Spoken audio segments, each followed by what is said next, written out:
Hello, everybody. How are you doing? I am here. I made it.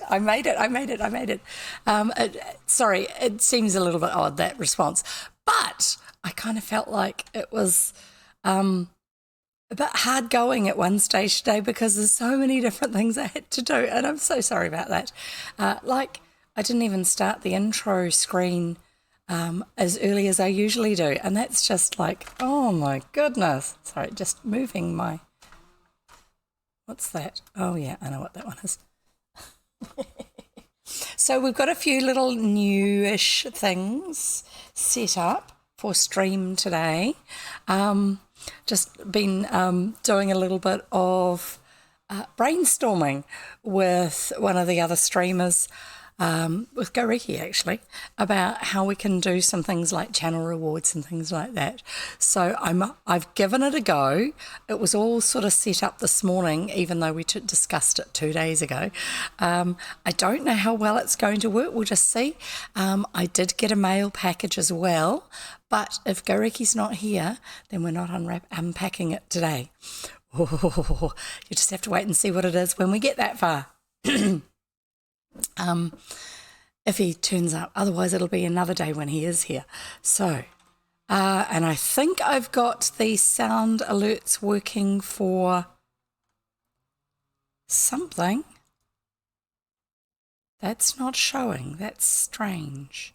Oh, I know. It's because it's not showing because it's not currently active. I've got a few extras I've had to add in to make this new idea work. So we'll just see how it goes. Anyway, so how are you all doing? I have survived the current additional cold snap that we've had here in New Zealand. We haven't really had it cold up here. It's been a little bit cooler than it had been a few days ago, and it's back to being reasonably pleasant, but not really super cold like it has been in other parts of the country. It's kind of warmed up before it gets up to where I am. Thankfully for me, I don't cope well with cold, but we've had the fire going anyway just in case, because when it's not a sunny day, it's a great way for us to heat the water in the house. Squibble saying, doing good, just got in from a long walk, so grabbing a drink and then we'll be back to chill. Don't forget your snacks, Squibble. Don't forget tip 2. No, that sounds great. I'm so glad that you managed to be able to get out and have a bit of a walk. And hopefully it's not too cold where you are at the moment. I know it has been cold. I've got friends down in central South Island and they were posting pictures of snow. And it's like, but this is spring. Why is it snowing? Anyway, just like that. And I've just realised my other light isn't on, so I'll turn that on. There. That's kind of a little bit better. And we'll see how we do. So, what's been up for me? Trying to set up new tech things, additional tech things to go with.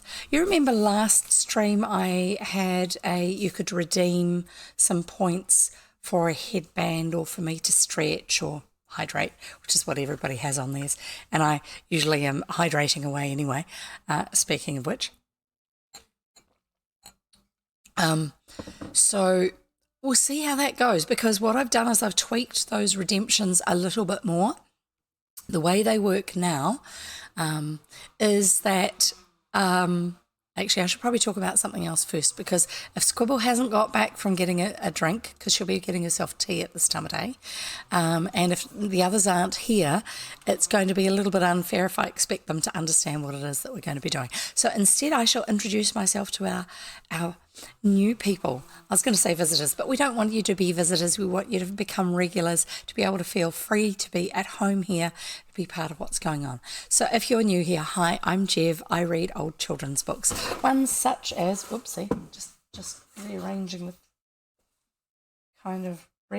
furniture here, which is not what I'm intending to do. And I can't remember where I put the stuff. Oh, there they are. Sorry, I've just had to put a box handy to reach something, which I'll explain shortly. So, I read old children's books. I grew up reading books like these ones here. This one's over 100 years old, and this one is 125 years old, and that's not why it's ghosting. It's ghosting because my green screen, my OBS, which is my broadcast software, has been adjusted in such a way that it thinks that the green of this is meant to be part of the background. So that's why it looks ghosty unless I make it so it's shadowed enough. So that's over 125 years old. It was given to one of my grandmothers, one of her brothers. And so therefore, it was available in our house or down at my grandparents' place or something like that. And so I grew up reading a lot of old books because those were the books that were there that were handy. I discovered, I was not specifically an early reader, I just discovered that I loved the opportunities you got when you read. You could go all sorts of different places, you could meet different people. Some of them were based on real people and a lot of them were based on imaginary ones from the author's own imagination. And in reading these, it expanded my understanding of other people, that people could have different opinions to me, but we could still actually get on okay because the characters in the book could also get on okay. There are times when, as a kid, when you're growing up, there will be a storyline where you've got the bad guy and the good guy, and never the twain shall meet to come to agreement. The bad guy does his thing, the good guy is having to put up with it until finally they do something to teach the bad guy a lesson, and the bad guy hopefully learns his lesson and then leaves the good guy alone. Because in stories, that's the way it goes, because it's quite satisfying when it works that way, especially when it's books written for children. But in real life, that's not really how it goes, because everybody's got a bit of good and bad in them. We all have different things that we do well and things that we don't do well. Attitudes that we have that are good and attitudes that we have that are not good. And it's one of the downsides of pulling your nose out of a book and having to relate to real life, is realizing that it's not as black and white as it is in the books. Anyway, aside from that, it was great to actually learn about other places and people and things and ways of living and doing stuff, because often authors will draw from their own real life experience to build into the stories that they tell. And so that was very much a part of, I've just realised my mic is very loud at the moment. Just turn it down ever so slightly so it's not hitting the maximum quite so much. I hope it wasn't too crackly in your ears. Hi, Jonathan. Great to have you here too.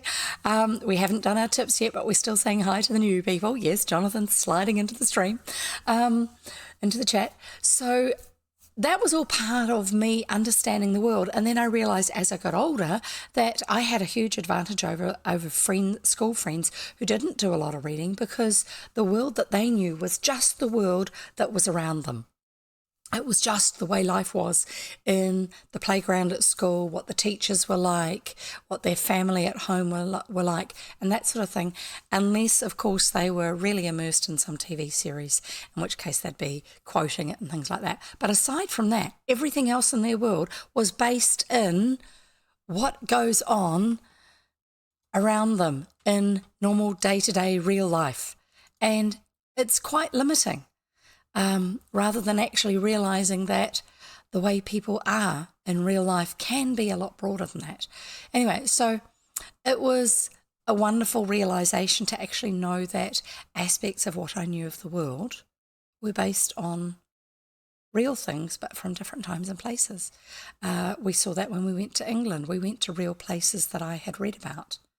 And also visited places where authors had settled and lived the rest of their lives and things like that, and realised that it went from theory to being fact, that these authors were real people. So the nearest city to where we lived, Guildford, in southern England, was the place where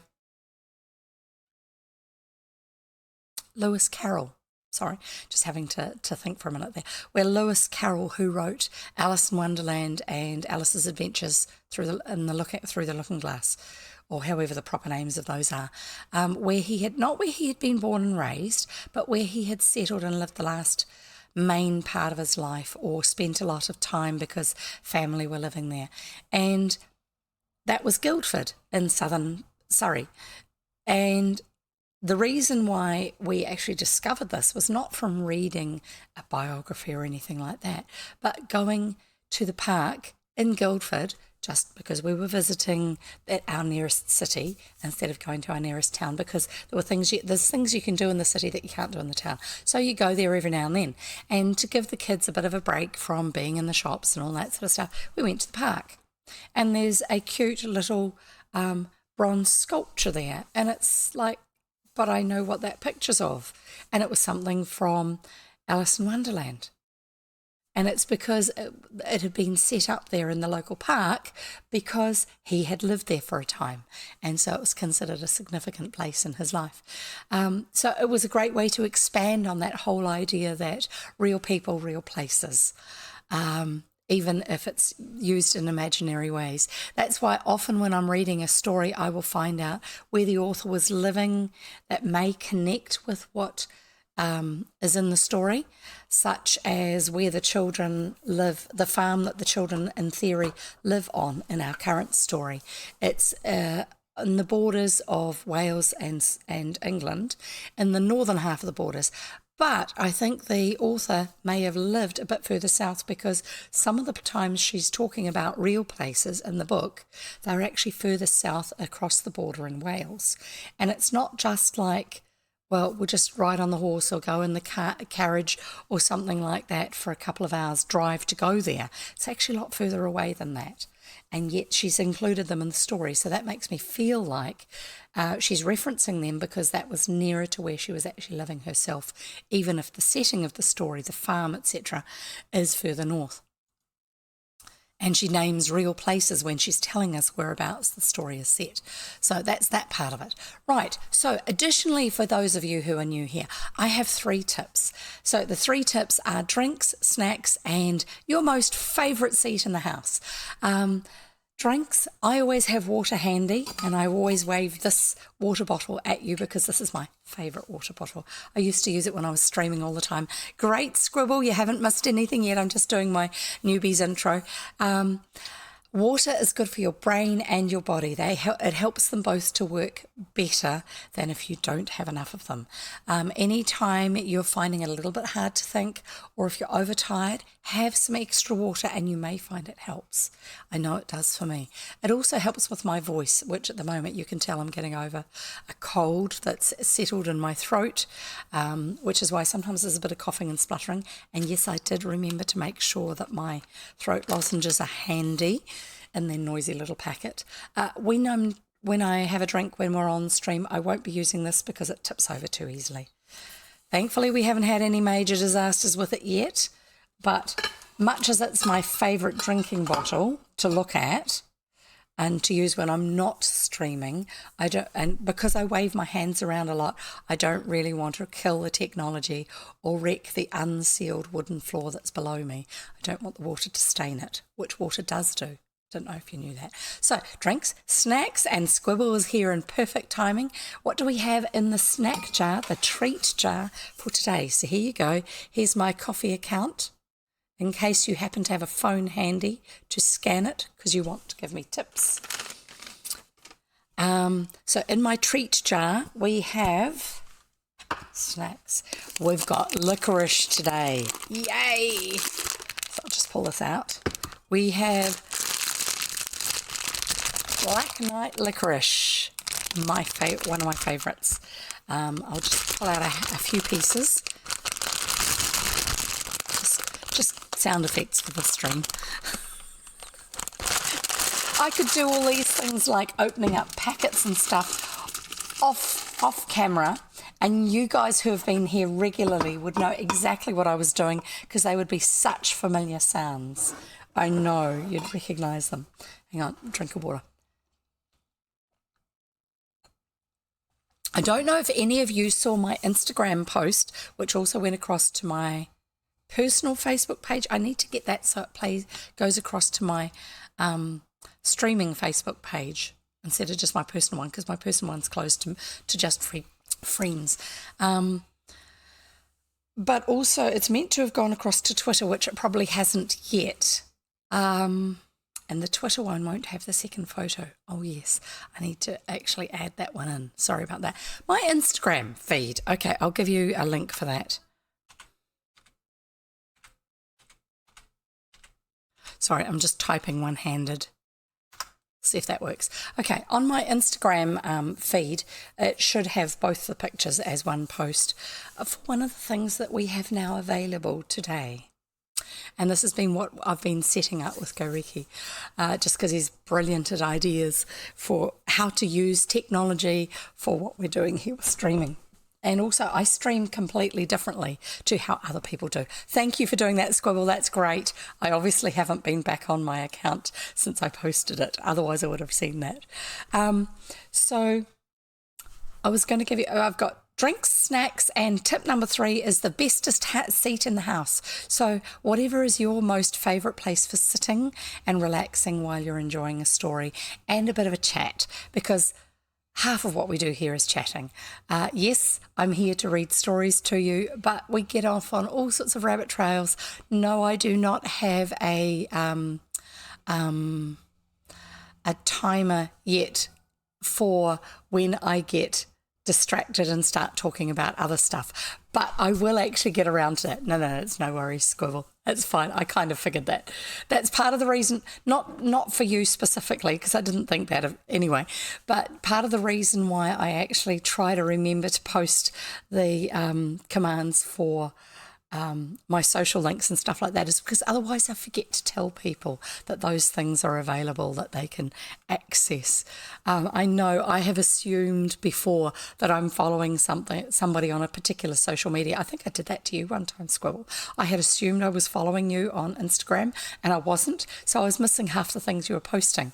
If you're anything like me, this is in general, this is not specific to Squibble. If you're anything like me, you have certain social media channels that you use, and you may even have stuff that cross posts from one to the other, but you will still use certain ones for certain types of things. So I love Twitter because I have conversations with people I'm never ever likely to meet in real life, and people who in some way have something in common with me. Often it's just another person, or they have liked or shared a post. I'm not necessarily following all of the people I have conversations with, but I have made some great friends through Twitter. I like Instagram because it's cool what you can do with pictures, but I actually am more of a conversation person. So when my head is in a big enough space to be able to have conversations in other places, I tend to do that on Twitter, but I will tend to post pictures on Instagram to cross-post to Twitter, or stuff you don't really need to know. Anyway, back to the best seat in the house. If you're working, if you are studying, if you're having to stay awake and not relax and chill, I understand that that can be part of what's going on.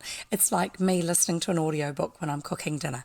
That works really well. If you want to listen to me while you're doing any of those things, go for it. I love that there's the ability to do that these days.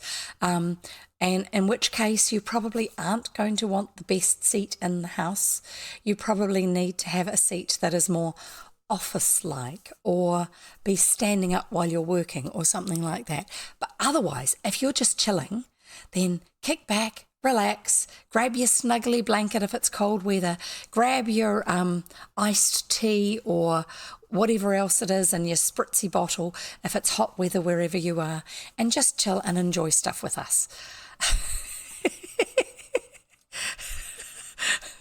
Glad you are back, Jonathan. I hope you've been able to get that sorted out. Jonathan's just said, whoops, my apologies, my internet died the moment I said hi. So I'm glad you were able to make it back, and I hope that you've got your internet sorted out. So those are the things for freshly here people who haven't been here before, or who are new to it, as in still getting the hang of it. Today was your last day at the old job. Yay! Awesome! I hope that was a good response. For me, that's the way I see that sort of opportunities. Congratulations, and awesome that you've got something else to go to too. Wonderful. Fingers crossed on the internet, Jonathan. Yeah, that's absolutely so. Right, so new things for stream. If Goreki ends up arriving. Please tell me if I don't see it. Yes, congratulations on new beginnings. If Goriki arrives while I'm reading, or he has just sort of snuck in without saying hi or anything, please tell me, because the gift that he bought me through Throne has arrived and I haven't unpacked it yet. I would love to unpack it, but I do not want to. Sorry, I'm just looking for something. I've just remembered I was going to do something to do with that. I don't want to unpack it until he's here, because I don't want it to be a second-hand thing, since he actually put the money into getting it for me. And I'm so excited. My first ever Throne gift. The way it works in New Zealand is that we're a payout country, so Throne is the liaison to make sure that we get the funding for the item that was purchased, and then we order it ourselves, just because it gets super complicated unless you're in one of the countries that they have really strong purchasing relationships with different businesses. But at least it's open to us now. It didn't used to be. I remember looking at what streamers in the States and some of the other countries that they work in were able to have wish lists available. And I looked into Throne and what they have that they do for, that you can actually have a wish list. It keeps your personal details anonymous, and it keeps the gifter's personal details anonymous too. So we all feel safe. And I thought that would be really, really cool to be able to do that sort of thing. So I looked into the extra details about it, the extra information. It was like, oh, I live in New Zealand. We can't do that. And then I found out earlier on this year that, they've actually got this system now. They decided that it's a system that they can mean that they actually open up the possibilities where I can create a wish list, you can see it, and if anything resonates with you that you want to actually gift me, you can actually purchase that for me, which means that the funds are then actually sent to me. I can make sure that that comes through, and then I can open it on stream and share that with you. So it's a wonderful thing to be able to actually interact with each other regardless of the boundaries, regardless of the international boundaries, the border lines, the financial things, and all those other things that happen. So I really want to be able to share that with you guys, because I find that so exciting because I buy myself little things, and then I thought, oh, well, I can actually just put some of these on the wish list and see what happens. And it's happening. Anyway, I want to share that with you, but I'm not going to share that with you until Goriki's here. And he's working at the moment. He's teaching. He's an English teacher in Japan. I know I'm allowed to tell you that much because that's on his information that's publicly available. So we'll do that if he turns up here, okay? Promise that you're going to tell me if he's here, if he tries to sneak in without actually putting his hand up and saying that he's here. Unless, of course, he can't be here long enough to do it. I'm just going to move something so that if he does turn up, I can get onto it quicker rather than slower. I just need to see if I can do something about this label. Oh, yay! I can pull the label off, the parcel label, so that there's no point in having privacy-friendly gifting systems if I then go and wreck it myself by flashing my personal details around. Right, that's sorted. Yay! So that's available if he does turn up. Right, on to the other bits and pieces, which are really... Oh, good, you're all onto it. Brilliant. I haven't yet got the other emotes sorted, but I am planning on doing it. No, definitely don't dox yourself or anyone else. We're not into doxing at all in any way. So that's sorted because I've actually just thrown away the address label. So I know that that's safe now. What was I going to say? I am going to be doing some emotes. I've realised some of the things I can do for doing animated emotes. I can do one at the moment. Once I've got those filled, and if I get a few more subscriptions, I will have more slots available for doing more animated emotes and also standard emotes for followers and also for subscribers. And yes, I do need to do some subscriber ones. If there is anything in particular that I regularly do, gestures or pull faces or things I say even that you think would make a brilliant emote, let me know. Great to see you here, past shelf date. Good to see you. I'm doing really well. My voice is improving, and I've just done my intro for newbies with the 1, 2, 3 tips. I haven't given my bonus tip yet, and I'm just talking about how my gift has arrived, the one that Goreki bought for me through Throne, but I'm not unwrapping it. I'm not unpacking it today unless he is able to make it into stream, just because I think that would be a bit unfair if everybody else saw it and he didn't get to see it. And showing it secondhand when the has worn off isn't quite the same, you know. Let's make this like Christmas, the fun part of Christmas for kids. That's the bit that I want to have happening. So yeah, that's what I was saying. Emotes. If there's anything you think would make a really good emote for here, and I can also transfer that across to Discord, then please let me know either in chat or preferably on our Discord server, which I am typing with one finger because when I'm only using one hand, it's easier for me to type with one finger for some reason. So my Discord server, if you haven't already joined it, is there. I've just put that in the chat. Yeah, the rest of us can't wait to see it. I can't wait to see it either. I haven't actually seen it in the flesh yet, so I'm really looking forward to it. So if you've got any ideas for emotes that I can do, put them in the Discord server, as well as mentioning in the chat. I mean, now in chat, or today in chat, is a great place to actually discuss them together where everybody is already here, to be able to get a little bit more chat going about it. But as long as somebody transfers at least some of the information, if not all of that part of the conversation across to this, just copy and paste it, whatever. I don't really care how you do it. But over there, because my brain doesn't supply...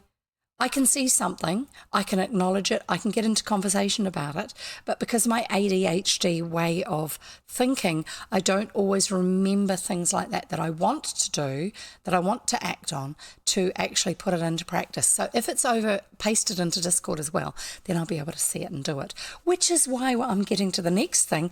This has been done. So I don't know if you've noticed it, but on... Twitch. I know, hi YouTube people. Yes, this is all Twitch talk at the moment. If you want to come and join me over on Twitch sometime, then here's the link for you. There you go. There's my Twitch link. You're welcome to come and join us live over on Twitch, and then you can be part of the conversations as well. Otherwise, hi, and I will get around to putting up some more videos soon. Sorry about that. See you later. I don't want you to feel left out, but you know, that kind of, it still happens anyway. Right, carrying on. And for those of you who are on Twitch, here's my YouTube link, so you can actually get the playlists when I do actually put the videos up there. Right, carrying on. So one of the things that I have been doing is, some of you might have noticed that Goreki put me a little wee mini list of things to work on for stream. He had meant to send it to me privately, but he actually ended up putting it in the Discord chat. And so that's something that he and I have been working on. He and I, because he's been streaming for long enough that he knows about a lot of ways of doing different things. Me, because I've got all these ideas, but I have no idea how to put them into practice, some of them. And sometimes I don't dream big enough. So that's part of it. I'm just going to interrupt myself, do an ADHD thing here and read this comment because it's totally relevant. So past shelf date says, early this year I was tested as in the 99th percentile for ADD. Actually was diagnosed back in 1987. Current doctor wanted to check anyway. Funny how sometimes they're just sort of like, well, yeah, that's what they said at the time, but we're not really sure about that, so let's check. Oh, well, you've gone and proven it, haven't you? So I'm guessing, since you're using the term ADD, that it's the predominantly internal ADHD. Generally speaking, this is not a correction for you. This is me thinking out loud now. ADD is the term that they used to talk about when we realised that my brother has ADHD. He is hyperactive. He still is. He's not medicated because he's got some other things going on. You have the non-hyper daydreaming kind. Exactly. I'm the same. Absolutely. So these days I think it's to do with the DSM, the Diagnostics Manual that the American Medical Association or whatever has, which people who live in the States treat as absolute gospel for the rest of the world, but the rest of the world says, oh yeah, maybe kind of, we'll accept what's said in DSM-5, which is the current one, but it's not absolute gospel because we may have our own diagnostic systems, but it is used as a bench line for a lot of places regardless of that. So and thanks for following me, Lizzie Lettuce. Great to have you here.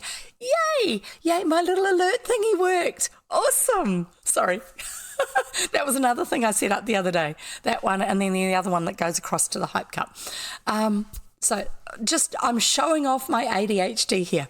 So these days, the way a lot of those things are termed, we used to have ADD, and then we had ADHD as well. So there was ADD and ADHD. And now they talk about it as, a lot of the time, depending on who you're talking to, if they're real people or theoretical people. The theoretical ones say it's all ADHD, but there is two main types. There's external and internal. So the external is the people who are bouncing off the walls literally. My brother, when he was eating dinner, because we would have a little plastic cup each of water with our dinner to help wash things down. You know, if you're a kid, you're eating in a hurry, it gets stuck in your throat, have a glass of water on the table. We didn't have glasses because glasses break too easily. We would all have these little plastic cups, not sippy cups, just cups, like picnic cups. It didn't matter how careful he was. Every meal, every dinner, at the table, he would knock over his cup of water because he was so impulsive. He would be reaching out for something and forget that the cup was there. Didn't notice. He just had to grab whatever it was, and so it would get knocked over. So that's the physical. That's the external ADHD. The internal ADHD is where it's all going on up here. You can be the hand waver like me, but physically I'm not a highly energetic person. I'm not running around all over the place. I'm not literally bouncing. He was literally bouncing off the walls and the sofa and the chairs and the windows and the whatever, you know.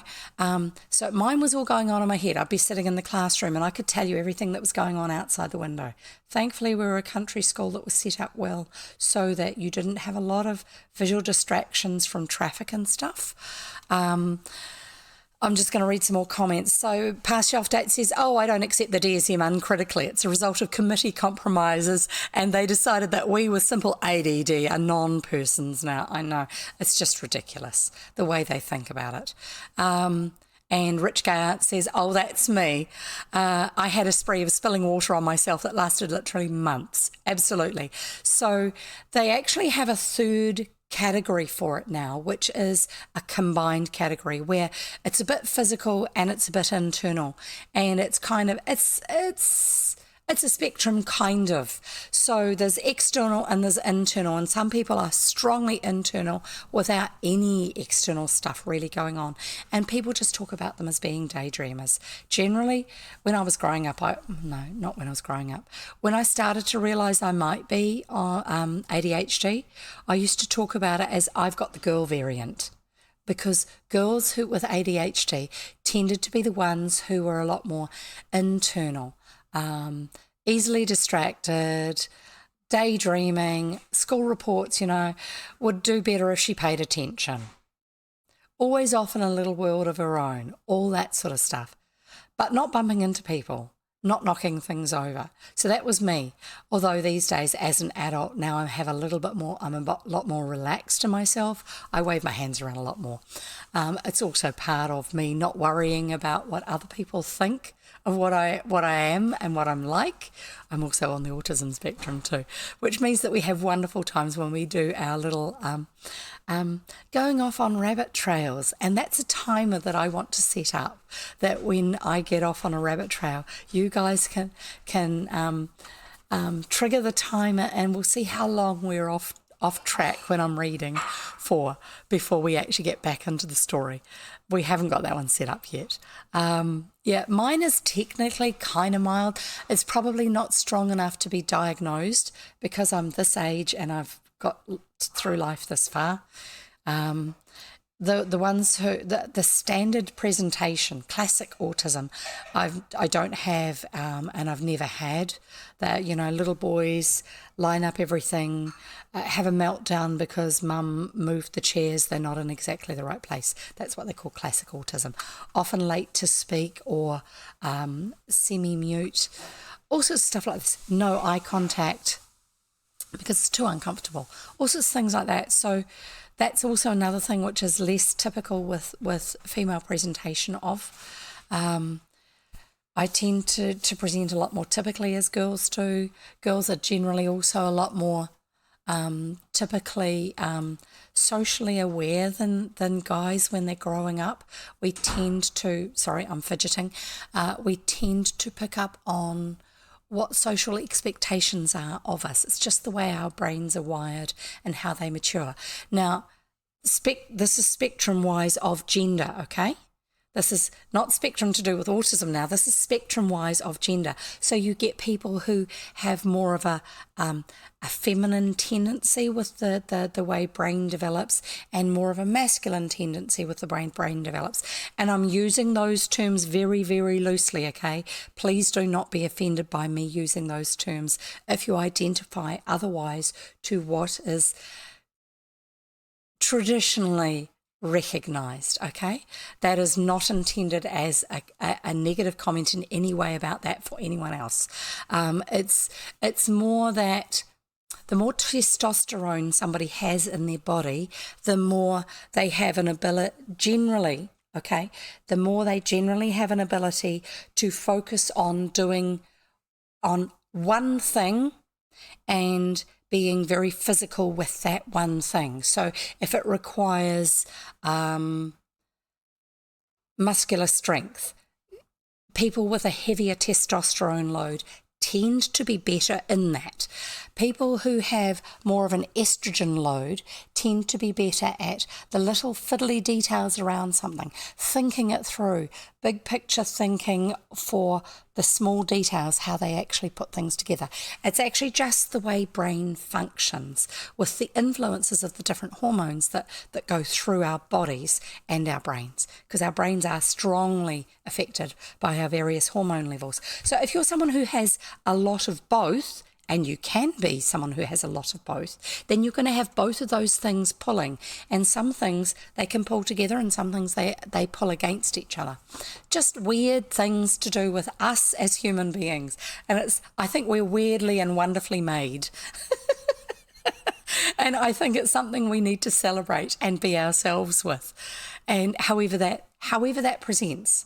But the other thing is, this is a safe place for everybody, and so generally we don't get into big discussions about sexuality or gender, because I want it to be a place where everyone can be here and not feel like they are being challenged about their identity, whether they are as straight as a ruler or as curly as an afro hairstyle, okay? So love you all, and I'm so glad you're here, and I hope that this is a nice, safe place for you, okay? Let's go for it.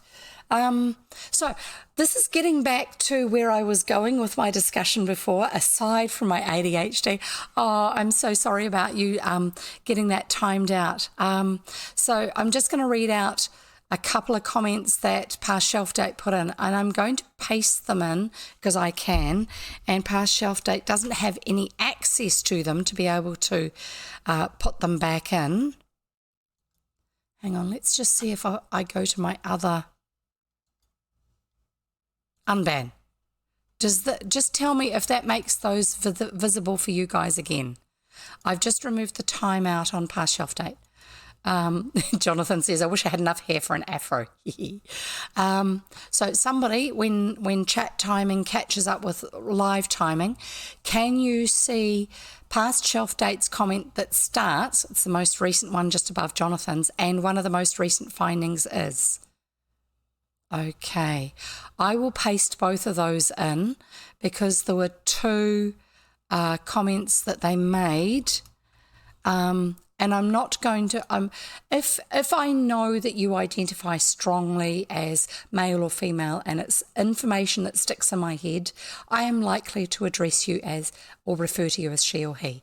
Anyone else, you are we, here, and they, okay? It is not intended as a negative or a comment about how you identify. It's just my brain does not hold information to remember that, okay? So I'm just putting in past shelf dates to two comments. The first of which is I've lost jobs because of mild autistic moments, but today I got a job offer and it's not bad, actually livable. Wonderful. That is excellent news.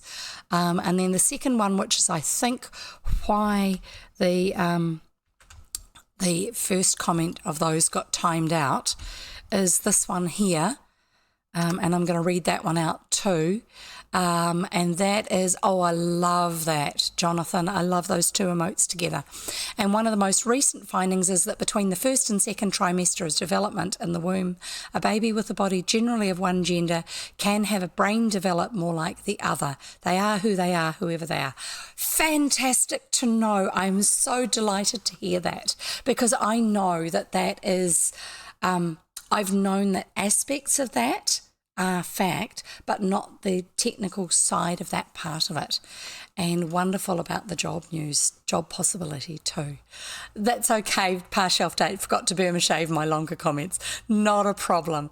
I've pasted them in so everyone can read those. And as I was just saying, I love those two emotes that Jonathan's used, the pride heart ones, the left and right. And they're also like with the racial equality with the two different skin colours on them. I love that. I love diversity. I love the broadness of who we are and who we can be and being true to ourselves. And I think that's important. I think it's very important. And I think that's one of the aspects of being able to do stuff together online, which I really enjoy. I mean, yes, it's online can make bullying easier in certain ways, but I also love that it's easier to find and connect with people that we resonate with, but also to have our own minds changed when they need to be changed.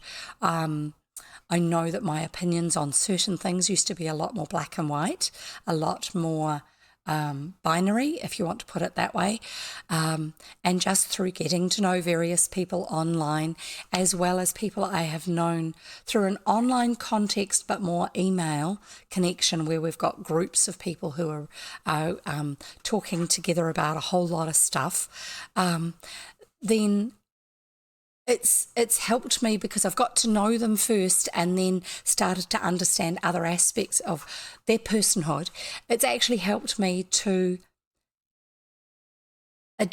make adjustments. Some adjustments you have to make consciously, and then other ones it's an unconscious thing where you just keep reminding yourself of something and it finally settles and you're able to think a lot more intuitively from that new point. And I love that that's a possibility with connections that we make with people online, because we can connect with so many more people in different places. So past shelf date saying, I got my job offer from a Bangladeshi American. Diversity for the win. Absolutely. That is so cool. I love that. That's awesome. So what I was back to where I was actually, what I was thinking, I value all those things I've just been commenting on. They are important to me, which is why I was prepared to do it. Where I had been going to start talking earlier on was with the channel points. I've added in an extra one. I haven't yet got a decent picture for it. And it's not gone in through... Oh, okay. Oh, that's because it's new. Right. So I haven't put in... I didn't have enough time while my stream was starting, which is why it actually started late. I didn't have enough time to put in my customized graphic for it. But on my points, I had previously put in area what's all this about, which is about the ears. I've modified how that redemption works. And if you click on it without actually redeeming it, you'll see what that's about. And then there's a new one, which is called Ears to You. And that one will show you how that one works. So, thank you, Jonathan, for lurking. Great to know you're here.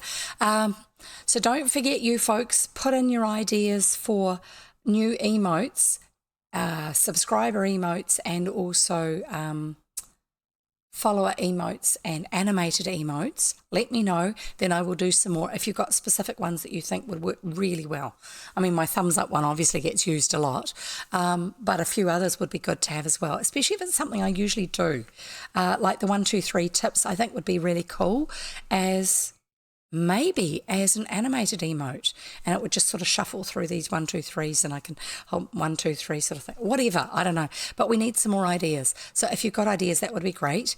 The channel points thing, you need to have a look at that and see how that works, and tell me if you can figure out what's going on there, because I've got some interactive, no, not interactive for you, you can watch them, but things that I will initiate here on stream, with those redemptions, and it's to do with what that area, what's going on here, what's all this about. It's to do with that. I want you guys to discover it for yourselves, okay? Yeah, right. In the meantime, let's get started with reading today's story while you're exploring. And I will have one piece of licorice while I am unlocking my iPad mini. Oh yeah, this is a new bit of, no, right words, wrong intent. New bit of a bit of information for the newer people here. So, I read either from a physical book or from my first generation iPad mini, which was a hand-me-down gift, as in it was already used. That's what I mean by hand-me-down. It was a gift from a family member who had received it as a prize and had used it and loved it, and had intended to give it to me earlier because they also had received as another prize a bigger one, bigger iPad. This is back when none of us in the family had anythings. Anyway, so it's too old to do any updates for anything. This is info for the new people, but I can still go online with Safari and download ebooks and then use the built-in book reader that's part of the whole system. Absolutely. I do the same with mine. So past shelf state says, so long as this is a no bad ideas phase for remote ideas, maybe something of a bookworm thing. I think that would be a really cool idea. I'd love to do something like that. And past shelf date also said, all my computers have been gently used before I got them. I have had one computer that wasn't gently used, and that was actually someone built it for me. We paid for it. Back when I had no status as part of our for accounting for our business, so therefore technically I had no income whatsoever because I was home-based, I was educating our kids and all that sort of stuff, and so I didn't spend money on anything. I still try not to spend too much money on things, but I had done, using a template, I had done a website for a sailing trust that we had set up, and the template that I had used and then adjusted, I made some quite big changes to how the template worked for certain things, for certain displays, graphics that were to do with it and stuff like this, back in the early days of me doing anything. And one of the other trustees said that it had made such a good positive impact on their impression of our trust, even though they were part of the trust, that it would be a really good way to say thank you to me, would be to get me my long overdue replacement computer and get a new one for me. So in fact, that was what happened. So that's the only really new one that I remember properly having. Other ones that I've had have been new to me, but built from secondhand parts and stuff like that. And my current one is by far the most powerful computer I've ever had, but it used to be my son's gaming computer. And the only reason it was still working and really good working was because he was upgrading his VR headset, and the VR headset he was using was not going to work with the hardware in it. And rather than upgrading a very key component, which means you might as well just upgrade the whole thing, he actually said, look, Mum, you can have this, and I'm building myself a new one. And his even newer one is really cool. The case for it is just not like a standard case. Anyway, so Rich Gay Aunt's just saying to me, I'm going to blush here. Jev, fun fact, you're my favourite chatting and reading streamer of all time. I always look forward to hearing you. And thank you so much. I really appreciate that. I really do. That just makes my day, makes my week. Thank you so much. I appreciate that. I don't know what else to say. Honestly, that's sweet. Does the new case have lots of shiny RGBs? Yes, his new one does. My one has, I can't see them properly at the moment because of where my case is. One side of my current new case has a snack emote. Well, that would be good too. And don't forget to save all these ideas, folks, and put them in the Discord.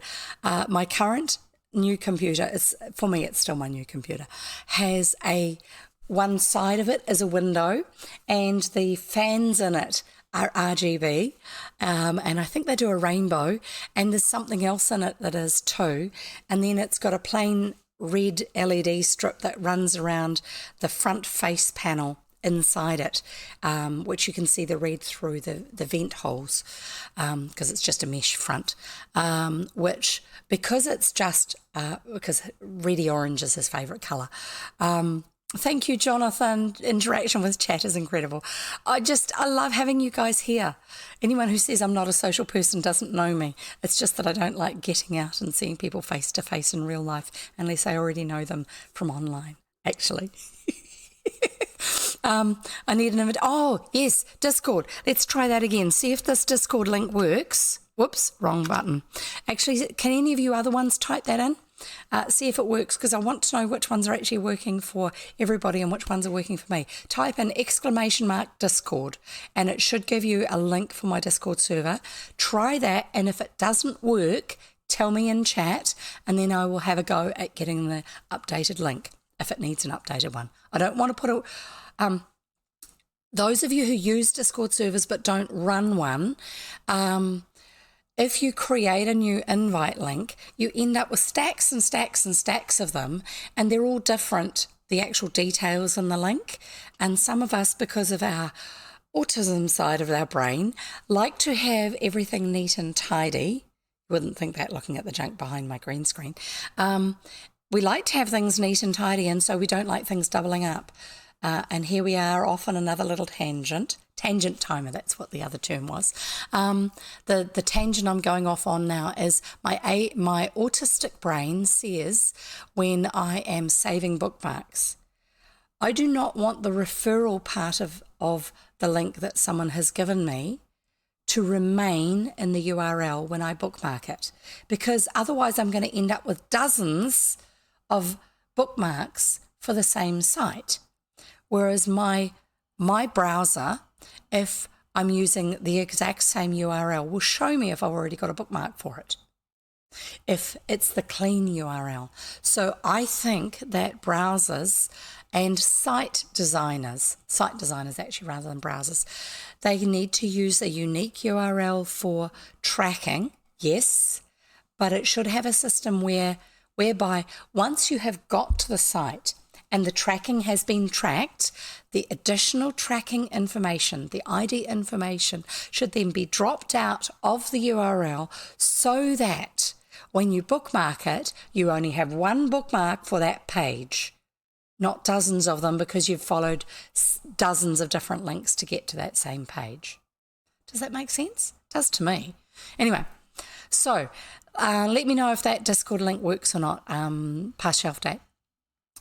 Right, there was some, so I've got my little chat redeem point redemption things working, I think, and so far as I know, nobody has redeemed anything there.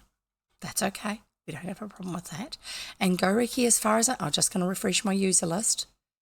Goriki hasn't turned up yet, so I'm not going to go and unpack the parcel, the gift. I I should have realised that. No, don't worry about that. No worries. So Coleslaw's just redeemed area. What's all this about? So here we go. I just have to turn it on first. First of all, I am going to turn on the picker. See? There you go. And you guys can't actually do this bit. I have to do this bit. I have to open up the interact bit, move it over here out of the way. I'm going to click it, and I don't know if you can see it, but it's got names for different headbands that I've got. Now, I haven't got the ones that are just the little smooth ones because you won't see them very much. And eventually when I redo my overlay system, I'm not going to have so much stuff up above me which blocks it all out. It shouldn't. Maybe that's just the way Discord's work. It shouldn't want you to make an account. Maybe you're not currently signed into Discord. Sorry, past shelf date. I'm not sure. Right, here we go. Here's the timer. Oh, yes, the sound is coming through. I hope the sound's not too loud because I can't hear it. So, Boingy Spiders is the headband you've just redeemed. And I'm just going to make it so that that one can't be used again today. And I shall turn that off. And that now goes on for, I wear those for 6 minutes. Hang on, I did the wrong one there. I moved the wrong one. Interact, that one. I just have to, sorry, I've just got to move things around. So we're going to go start, and that's going to count down 6 minutes with me wearing Boingy Spiders. And that Boingy Spiders is no longer available today unless someone redeems the actual choice. Because area, what's all this about, is for a random pick. So here's Boingy Spiders. I need to move my camera frames so that you can see them. Stream cam, let's just, hang on, I need to hold that and go back to this one and move my stream cam overlay down a bit, and there's my Boingy Spiders. There you go, I've got Boingy Spiders on. They're probably not going to focus very well. So there you go. I'm going to make up some other ones too. Squibble says, gosh, for a second there I thought you were going to say unless someone redeems actual spiders. No, not happening. Just a wee tip. I was born in Australia. In Australia, wildlife tries to kill you or eat you, okay? We used to have snakes living under the house. Can you believe that? We lived out of town a bit. Oh, thank you. I'm glad you love the Boingy Spiders. But one of the things is I've got a whole bunch of different googly eyes, these sort of things here, which, you know what I mean by googly eyes, those things where the eyeballs go like this when you move. I have a whole lot of those in different sizes, and I want to make some headbands that have eyes up on little stalks, a whole lot of them all over the place. Emote ideas, okay, folks, let's brainstorm this. Emote ideas over on, I'm glad you got in. I hope you didn't have to create a new login. I'm sorry about that. Words, books and ideas. That would be a really good one. Words, books and ideas is probably the best one. It's under the main text channels section. So if you want to put your any emote ideas in there would be great. I'm just going to read back through chat in case there's something I missed. So hang on a minute. It wants me to create an account, which I already have. Okay, the link worked fine once I'd opened Discord. I do that. I'll have Discord open as an app, you know, the program on my computer, and then I'll also have, and then I'll go and click on a link to join Discord, someone's Discord server, and it will, of course, open in my browser, and because I wasn't logged in, if it was a fresh install of, an update of my browser, I have to re-log in. So yeah. No, I will not be redeeming actual spiders. I like New Zealand jumping spiders, the little round ones. I think they're really, really cute. I like those spiders. They're my favourite spiders, but spiders are not really my thing.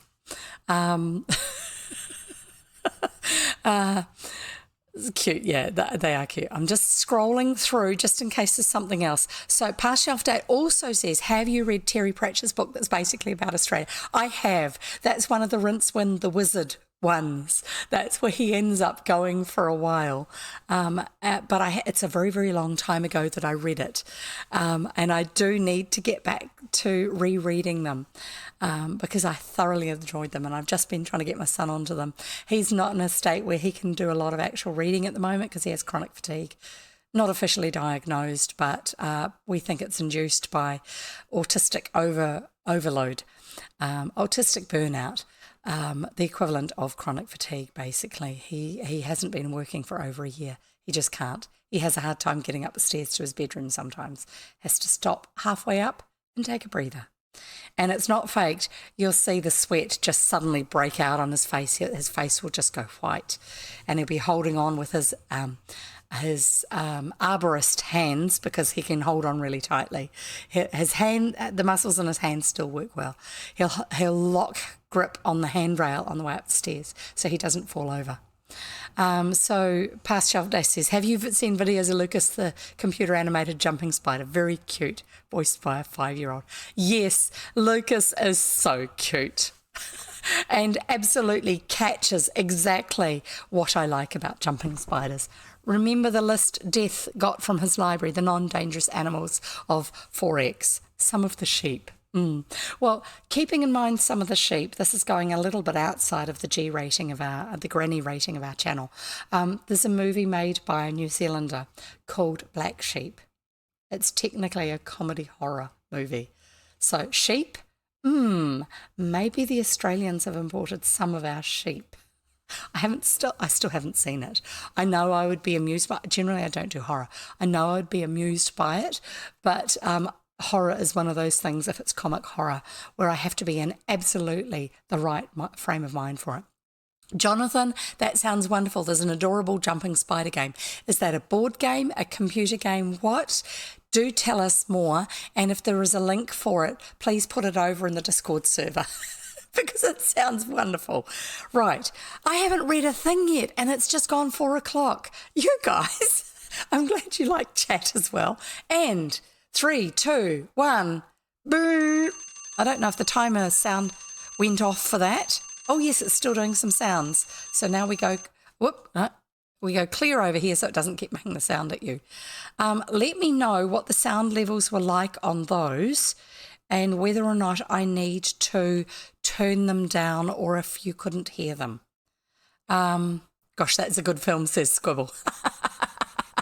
And Past Shelf Day says, I don't do horror either generally, but I enjoy watching The Grudge with riff tracks, sort of son of Mistake, I think that is. Anyway, we'll link soon, says Jonathan. Sounds fine, good. That sounds wonderful. And let's get on with today's story, shall we? Today's chapter of the book. By the way, regarding Halloween reading of the New Zealand stories, the source I was going to use is through the New Zealand Education Department, and they cannot give me permission because they are not the authors of it. They have them available for New Zealand school usage. And I've asked for right to perform, basically. That's what Twitch is. So they have not given me Mystery Science Theatre 3000, joking along with movies. Right, okay, that makes a lot more sense now. Sorry, my brain. Doing the ADHD leaping to all sorts of possibilities thing. So they've said that I need to get hold of the author, who is someone who's done some movies as well, I think. My brain is really not doing well with that today, the thinking thing. Actually, I'll just see if I can pull up the story, the page that I have with the stories. I've got it open in my other browser window. Somewhere over here. There you go. So one of you Kiwis might know the guy's name. I just need to open one of them to find out. Text and illustrations by Wiramu Grace. Wiramu Grace. So if somebody, especially a Kiwi, if you are familiar with the name, can look up Wiramu Grace, you may be able to find out how to contact them. I've assumed that Wiramu is male because my past experience of the name, I suppose, has been a masculine use of the name, but that may not be true. So maybe I need to stop assuming. Wiramu actually may be female, but I don't know because I can't remember enough about Māori as a language to know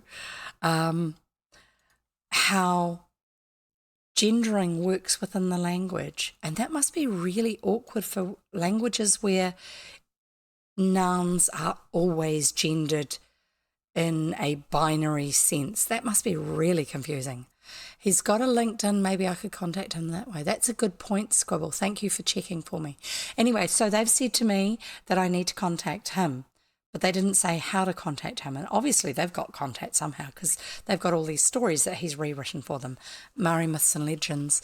And I think they're wonderful, and I really would like to be able to read a couple of them. I'm just going to pull that window up again. The ones they've got is Kupe's Travels Around Aotearoa, The Tauhanga, the letters are really, really small, which means that it's slowing me down for pronouncing it. Hene Whai Tere. I don't know what that one is. Whai Tere, The Enchanted Stingray. A trilogy of Wahine Tua, Turehu, Kupe and the Giant Wheka, Kawairiki and the Shark Man, Awarua and the Taniwha of Porirua, Ngake and Whātaitai, the Taniwha of Wellington Harbour. You can tell I didn't learn a lot of Māori at school. We learnt Tahirua, Toru, Wha, and I can't remember the rest of them, and a couple of songs. I'm really old, and I really wish we had learnt more, and unfortunately my memory is such that learning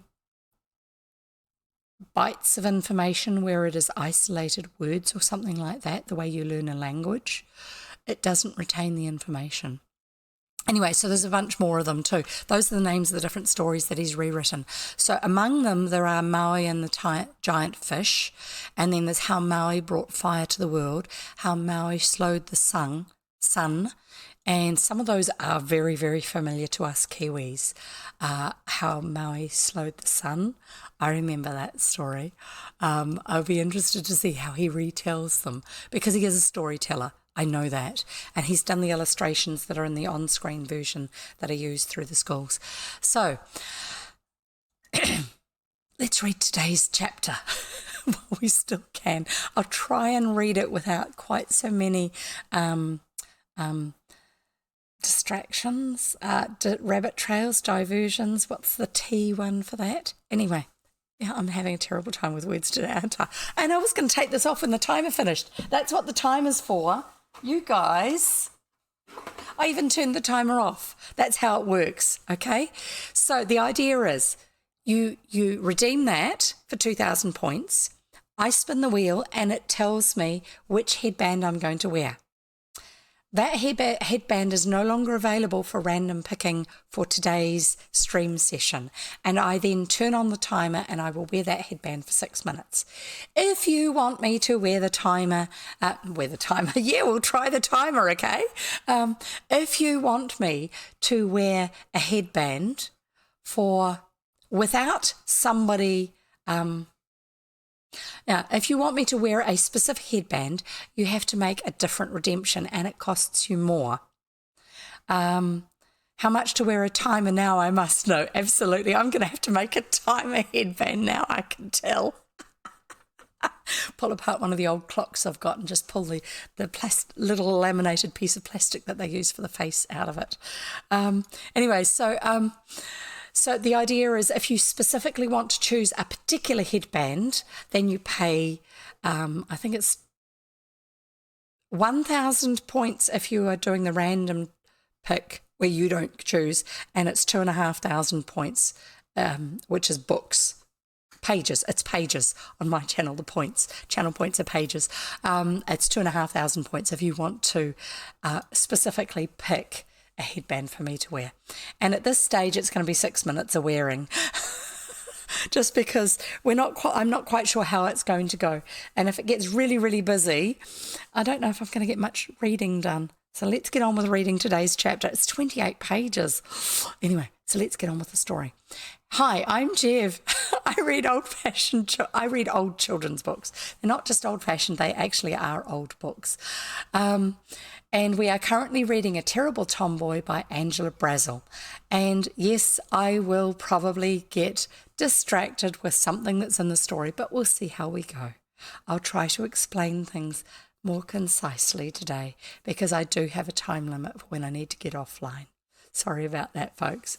Right, so this is chapter 20. Goriki has turned up after all. So now this, you know what this means if Goriki has turned up, everybody. So much for reading today. He's dashing to lunch. Are you able to actually watch the stream while you're having lunch, Goriki, or not? So Goriki's suggesting, I'm thinking 5,000, but Jev will think it over. This is to wear a timer, obviously. I'm not going to start unpacking my gift from Goriki unless I have a definite, and I've got to wait for the stream delay so he can actually reply. Oh, goodness. Because he's in classrooms, he can't necessarily actually engage in what's going on here, and he doesn't always show up visually on my alert system to show that he's here. But if he says yes, he is here to be able to see, I shall unbox for you rather than reading or before I get further with the reading. In the meantime, while I'm waiting for him to answer, because he may have to go and grab lunch and then sit down, I don't know. I don't know the school food system. I do know that they have meals at school for teachers as well as students. That way it's everybody gets well nourished. And I think that's fabulous. Right, so I'm going to start reading this until Goriki actually pops in and says something otherwise. We are reading A Terrible Tomboy by Angela Brazel, and we are reading chapter 20, Gorswen Fair. So Gorswen is the name of the estate. The abbey is how they refer to where they live, but the farm that they're on is called Gorswen, I think. Or is that the town? I think that's the farm, the area that they live just outside of town. Anyway, Gorswen Fair. Here we go with the opening verse. Come, let us go while we are in our prime, and take the harmless folly of the time. Easter was here at last, so we're through into spring now, definitely. And drinks. I didn't actually mention coffee. You can have your favourite drink. You don't have to just have water. When I say 1, 2, 3 tips, and one of them is drinks. I just realised I didn't wave my coffee mug at you because it's over there. Right, Easter was here at last, and down at the Willows, that's the house where Archie lives with Miss Forster, his aunt. Down at the Willows, Archie had come home like the breath of spring. He's been away at boarding school. Miss Forster declaring that he did her more good than all her medicine bottles. She's an elderly lady, and he lives with her and keeps her company when it's school holidays. And that his lively ways would make her almost her usual self again, while at the Abbey he had a royal welcome, because she's also been unwell. At the Abbey, he had a royal welcome. It was funny to see how the young American citizen... Hang on a minute, this is confusing me. I thought he was Canadian. I called him I called him American one time, and then we read something which talked about Canada, and then I thought, hang on, maybe he's meant to be Canadian.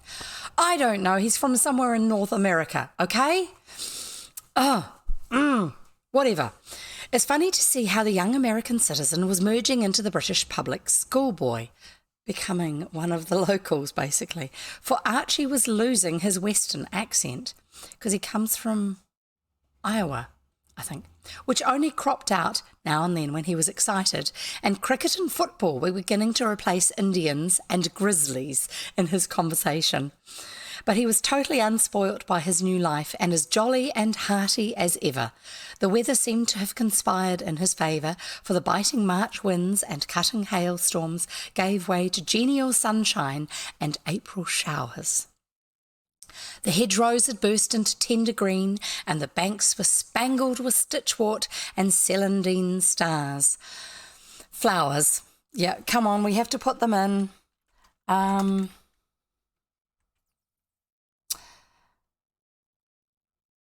Celandine. I'm not doing a picture for this one. It's a plant. Word. Celandine, either of two unrelated. Well, thank you very much, Mr. Dictionary. Anyway, just ignore that. Celandine is obviously a flowering plant, and you can look that one up and even maybe put a link for it or a picture for it over in the Discord server.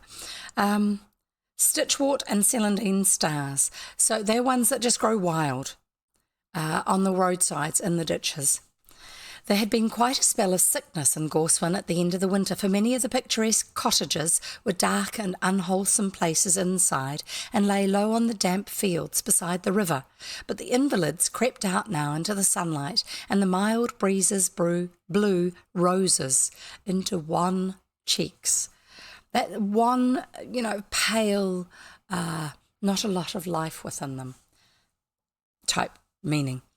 I really need to get it so I've got a keyboard right in front of me so I can type quickly instead of having to lean around and peck. So the invalids crept out now into the sunlight, and the mild breezes blew roses into wan cheeks and brightness into dull eyes, bringing back health, that most priceless of gifts, to the village. So there you go. Gorswen is the village where the abbey is. The abbey is the farm. It's probably Gorswen Abbey or something like that. Originally, they just refer to it as the abbey. It's a farm that used to be an abbey property with a church and all this sort of stuff like that. With the dissolution of the monasteries, I would guess the abbey was pulled down, the monks were imprisoned or dispersed, but then at some stage a landed person would have said to whoever was king at the time, I'd like that property, if it wasn't gifted, as a reward for loyalty during the various political shenanigans going on. This is what used to happen. If it would be gifted as a thank you from whoever was the landholder, i.e. the king, who had confiscated it, or a person who had a little bit of standing within society, was reasonably influential, also had funds, and the king might be needing funds, would say, excuse me, that piece of land there, I would like that, this is what I would like to pay for it. And the king would say, thank you very much, yes, I want the money, because I want to go and do all these things and have wonderful food and build more castles and all this sort of stuff. And so therefore he would gift that over as deeded over to that person who obviously had standing and probably title, and so therefore that would then become family property that would be passed down through the generations. That's how a lot of those lands were passed on once they had gone out of church holding. And if you want to know more about that, go and ask Jonathan's Gamecast. He knows all about that sort of thing. Right. That's not a negative. That's because he's doing a lot of historic study with the game stuff that he's researching to write, and probably writing these days too. So let's get on with it. So Gorswen's the village, and then the other one where the children go to school is the town. And I can't remember the name of that, but it will come up at some stage. But that's why this is called Gorswen Fair, because villages have fairs, or fetes, or gala days. And don't tell me to call it gala, because it's not, it's gala. It's like scones, not scones. Okay? Done. Right. And here you go. Right. Finding pace on page. The brightness into dull eyes, bringing back health, because we got halfway through a sentence, that's why. That most priceless of gifts to the village, to all indeed, but the rector, who had been sick nurse, doctor's assistant, family friend, and chaplain combined during the epidemic, and now that the strain was over, broke down so utterly that the physician insisted upon a complete rest and change of air. Yes, some people will actually do the things that need to be done, and they will be sustained during that time and will not actually get ill during that time period. And then suddenly, when the pressure is off, they are no longer needed. They come underneath it. So the physician insisted upon a complete rest and change of air, ordering him off immediately to the high meadows of the Alps. He went unwillingly. Here we have another one of my rabbit trails. So when we were travelling around Europe before we came back from England, we decided we were going to have a little bit of time driving around. And when we were in France, we were in a village which had a family connection, name-wise, not actually family connection, but the family name is very unusual. Anyone who's got that name is related or has something to do with what the village was named after, which is a particular fruit tree. But it was named after the Italian name of the fruit tree, not the French name of the fruit tree, just to confuse everybody. And what helped us to understand this is we met a French lady in the village, just wandering through, and she was chatting with us. She was a lay nun. So a lay nun is someone who takes halfway through becoming a normal nun, where you wear the robes and traditionally wear the robes and you live in a convent or a nunnery or whatever other name you want to call it, because they have a variety of names and they keep themselves completely separate. So she lived by a lot of the rules that they did, but she lived in her own house and she worked in a normal job. But she dedicated herself, when she was not involved with her day-to-day work life, with doing things to support a local monastery that was nearby. And she was a nurse. And so what she would do is she would take off a certain amount of time each year and go and stay in the guest house up at this, that was outside this closed monastery. Now, a closed monastery is one where you can't go inside to visit. The only people allowed inside are monks from that order that they belong to. And it was a silent monastery, which meant that you only spoke when it was the hour for speaking during the day, or if you were one of the office holders within the monastery who had a position of authority and you gave the reading or whatever else like that. So she would go there as a nurse. She wasn't allowed into the monastery because she was a woman and they were all men. But any monk who had any health issues that were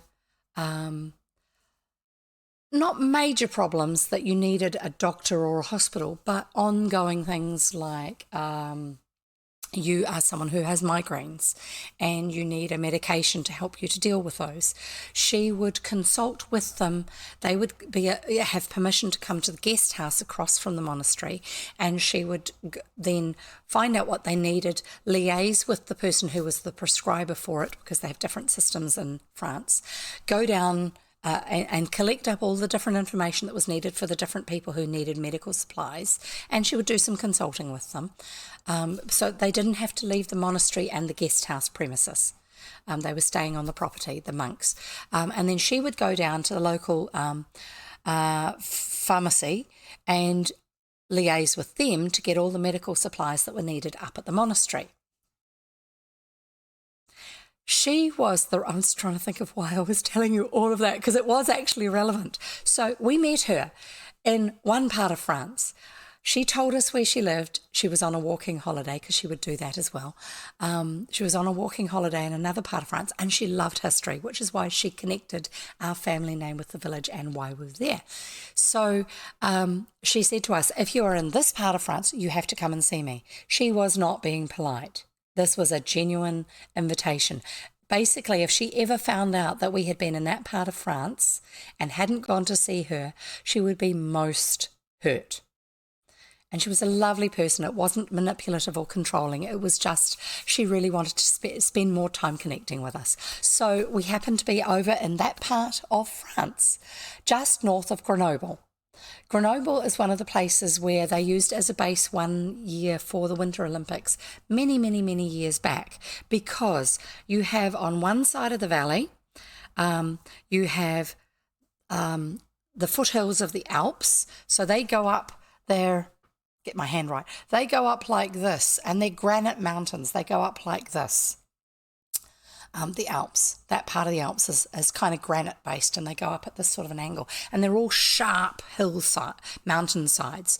And on the other side of the valley, because it had been a glacial valley, the ground went across like this through the river valley, and then went up like this, and then it had a plateau up here that was sloping, and then it went up again, and the stone on that side was limestone and those other softer calcium-based rocks, and so there were caves in those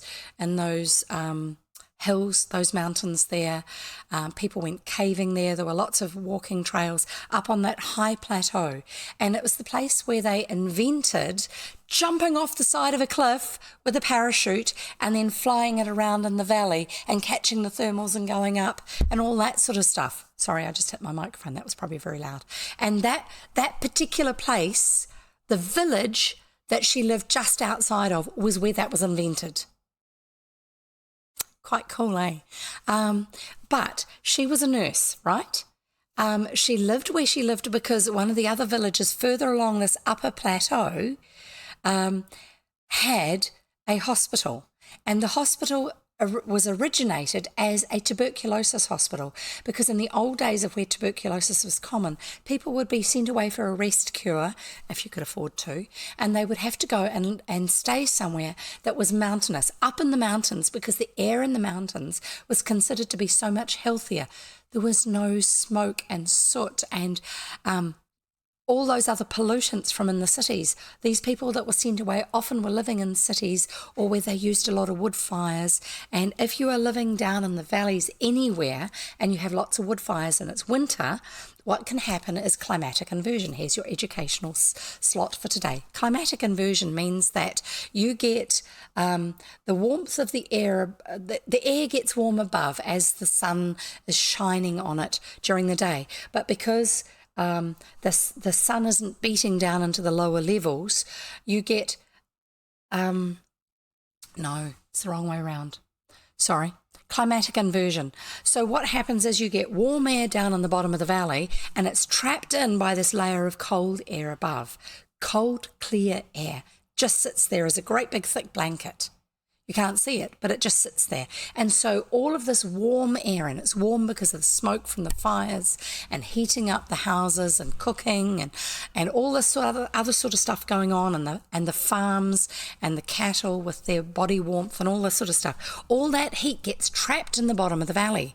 But because it's trapped in and it's heat, the smoke that would normally rise gets stuck underneath this layer of cold air.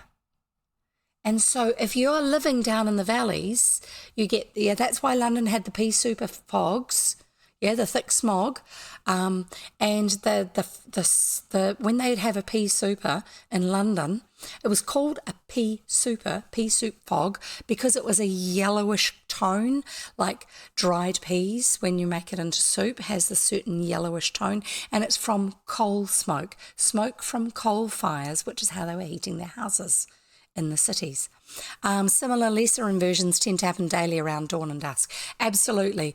And especially places like, if it's not windy, it happens in Wellington to a certain degree and parts of Auckland when it's not windy. Now, where I live in New Zealand, Auckland generally, because it's right on the it's a harbour, but we're right on the Hauraki Gulf and then the Pacific Ocean. We tend to be a very windy part of New Zealand. Wellington can be, but it's a different sort of wind setup. And so therefore we tend to not get it as much because the wind will blow across the country and just take all the fog, just the moisture fog, away out to sea.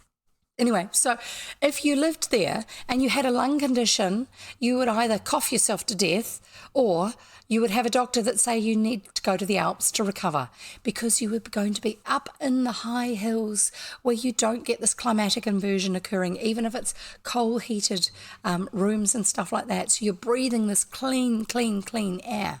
You don't have all these things. Anyway, all of that. Right. Carrying on with the story. Maybe we'll finish the chapter today. I don't know. And I don't think that Goreki has turned up again for me to open that gift that he sent. If he's probably having lunch.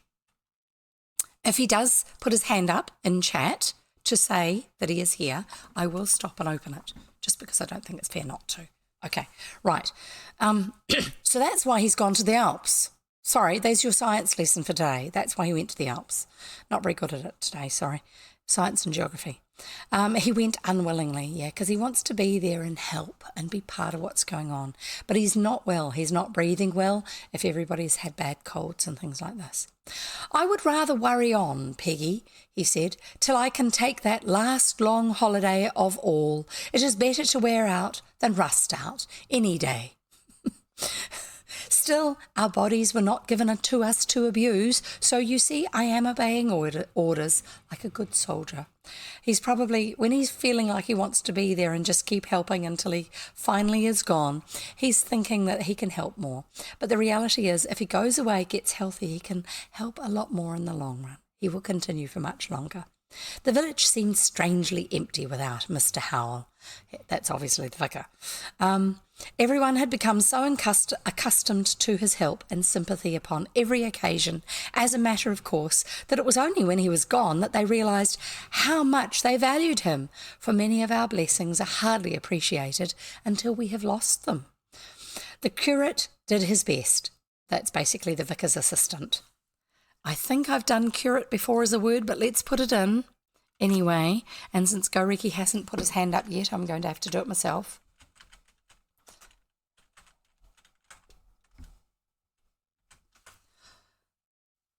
Curate, an assistant rector or vicar. Yes, so the chap who helps the vicar being the chap who's the village church person. Like a priest, but for an Anglican church or a non-Catholic church. Anyway, where did we get to? The curate did his best, but as the old dames remarked, that's the old dames are, I haven't gone on with the other meanings just because they weren't relevant for us. The old dames are usually the old widows of the village. As the old dames remarked, he be a nice gentleman and means well for sure, but what can a young lad like that have to say to we? Don't teach your grandmother how to suck eggs, young man. So they dusted their best chairs for him and agreed with all his remarks about the weather or the prayer book, but kept their doubts and difficulties for the tried old friend who had stood the test of years. Most of the people had made haste to get well for Easter, for to the good folk of Gorswen that festival meant but one event, the great fair of the borders, Welsh and English borders, which had been held in the village every Easter Tuesday within memory of even that wonderful person, the oldest inhabitant. It was a kind of central pivot for the year to turn on. So basically you've gone from the old year with winter and all the of winter, and then coming into spring and the fresh newness of it. That's why they see it as the turning of the year in that respect.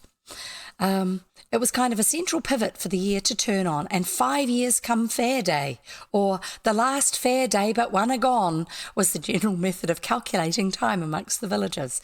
Everybody put on something new for the fair, and to have appeared on that occasion in a last year's hat would have been an offence against public taste, or a confession of abject poverty, scarcely removed above pauperism.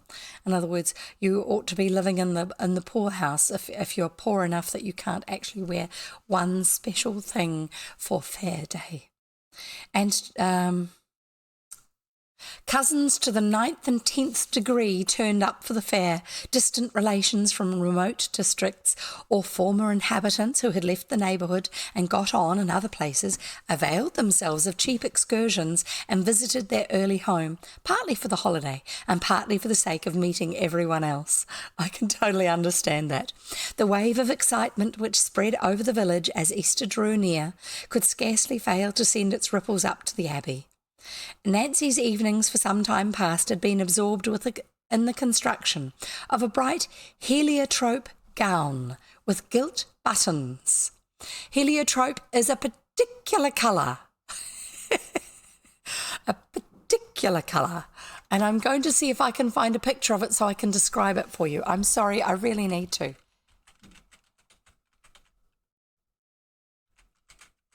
Now, I'm pretty certain that the name heliotrope as a colour is because of a particular flower. Yes, it is. It's highly toxic to dogs and cats. Didn't know that one. Let's see if I can find a good picture to show you. Heliotrope. It's kind of a purple, but in this it's kind of a slightly, ever so slightly duskier purple. There's probably variations on it. I am going to show you this one. Yes, I'm stimming again. I'm fidgeting with my hair because it's helping me to focus. And that's one of the things to do with autism that happens, which people who aren't autistic can be terribly offended by, is when you stim. Stimming is a great way to help your brain to cope with all the bits and pieces that are going on around you. It gives the nerves and the emotions somewhere to go. And people who aren't autistic and aren't sympathetic enough to try and understand just assume you're fidgeting and that it is distracting, because for them, they would find doing that distracting because they have to focus on it. We don't focus on it. We use it as a way to deal with those extra things. So there's your additional educational thing today. Sorry, I just put a name in here so I can save it and then show you the picture. Illustrations. Let's find this one. No, not that. Yet another flower one. Just have to find it. Heliotrope. So it's the kind of darkish grey purple. I think it probably has, heliotrope is a flower, but it's a flower that has named a colour. The other pictures I'm seeing of it look a little bit more like the generic version of, now I've gone and forgotten the name of it. Can't remember. Forget about those ones. There's a range of purple flowers, but this is, I think, what they mean by heliotrope as a colour. So we'll just turn that off and I'll carry on with the reading. Heliotrope dress, bright heliotrope gown. So it's a lot more brighter purple than that, with gilt buttons. That means they're gold shiny. And she had walked into Warford. That's the town. I knew there was another name. So Warford is the town, and Gorswen is the village, and the Abbey is the farm, which is just out of the village. Walked into Warford on her day out and spent a month's wages upon a hat, which was such a marvellous erection of flowers and feathers combined with lace and chiffon and ribbons that it was calculated to leave her rivals, like the Queen of Sheba, with no more spirit in them. Quite outstanding as a hat. Which fair day only comes one onst a year, so folks may as well do their best, she observed as she tried it on before the kitchen mirror. Old use of the word once, onst. I'm not sure if that's accurate or if that's a transcribing mistake. Somebody else might know. And I had heard that Sally Parsons has got a hat all the way from Shrewsbury, which is also on the borders, further south. A squint-eyed baggage she'll be too, who'd ne'er look aught, whatever she might clap on her head. Won't look anything. Tell me truly now, Miss Peggy dear, does it suit me or no? Knowing that Nancy was capable of starting immediately to Warford. Oh, this is Nancy who's doing it, hence the slightly odd words. And Nancy uses the local usage of words, a little bit older English and a bit more regional, which is why it's an over-the-top one, dress, style and hat. Knowing that Nancy was capable of starting immediately for Warford to change the article in question for one yet more costly, Peggy hastened to answer in the affirmative, and Bobby likewise, assuring her that it would take the cake, and no mistake. It was carefully folded up again in its sheets of white tissue paper and put by until the great day should arrive. Nor was Nancy the only one who indulged in a little innocent vanity, for Joe, too, had been so fastidious in his choice of a red and blue spotted necktie and a walking stick with an ivory handle that the children began to suspect that the blacksmith's rosy-cheeked daughter must be at the bottom of it. Joe might be a little sweet on her, we think. And even David had taken a long-tailed coat and a beaver hat out of the retirement of some mysterious bandboxes, and had been quite snappy and particular with Mrs. David on the subject of the proper starching and ironing of his Sunday shirt. So David is the old chap and Joe is the younger man. As early as Monday morning, caravans began to arrive from all parts of the country and encamp on the piece of green common opposite the mill. So a caravan, for you, those of you who are used to American usage of English, a caravan is not a people carrier van. Okay? It's not. It just is not. A caravan is something that is towed that you have sleeping and living space in. I have to show you a picture of one. I'm sorry.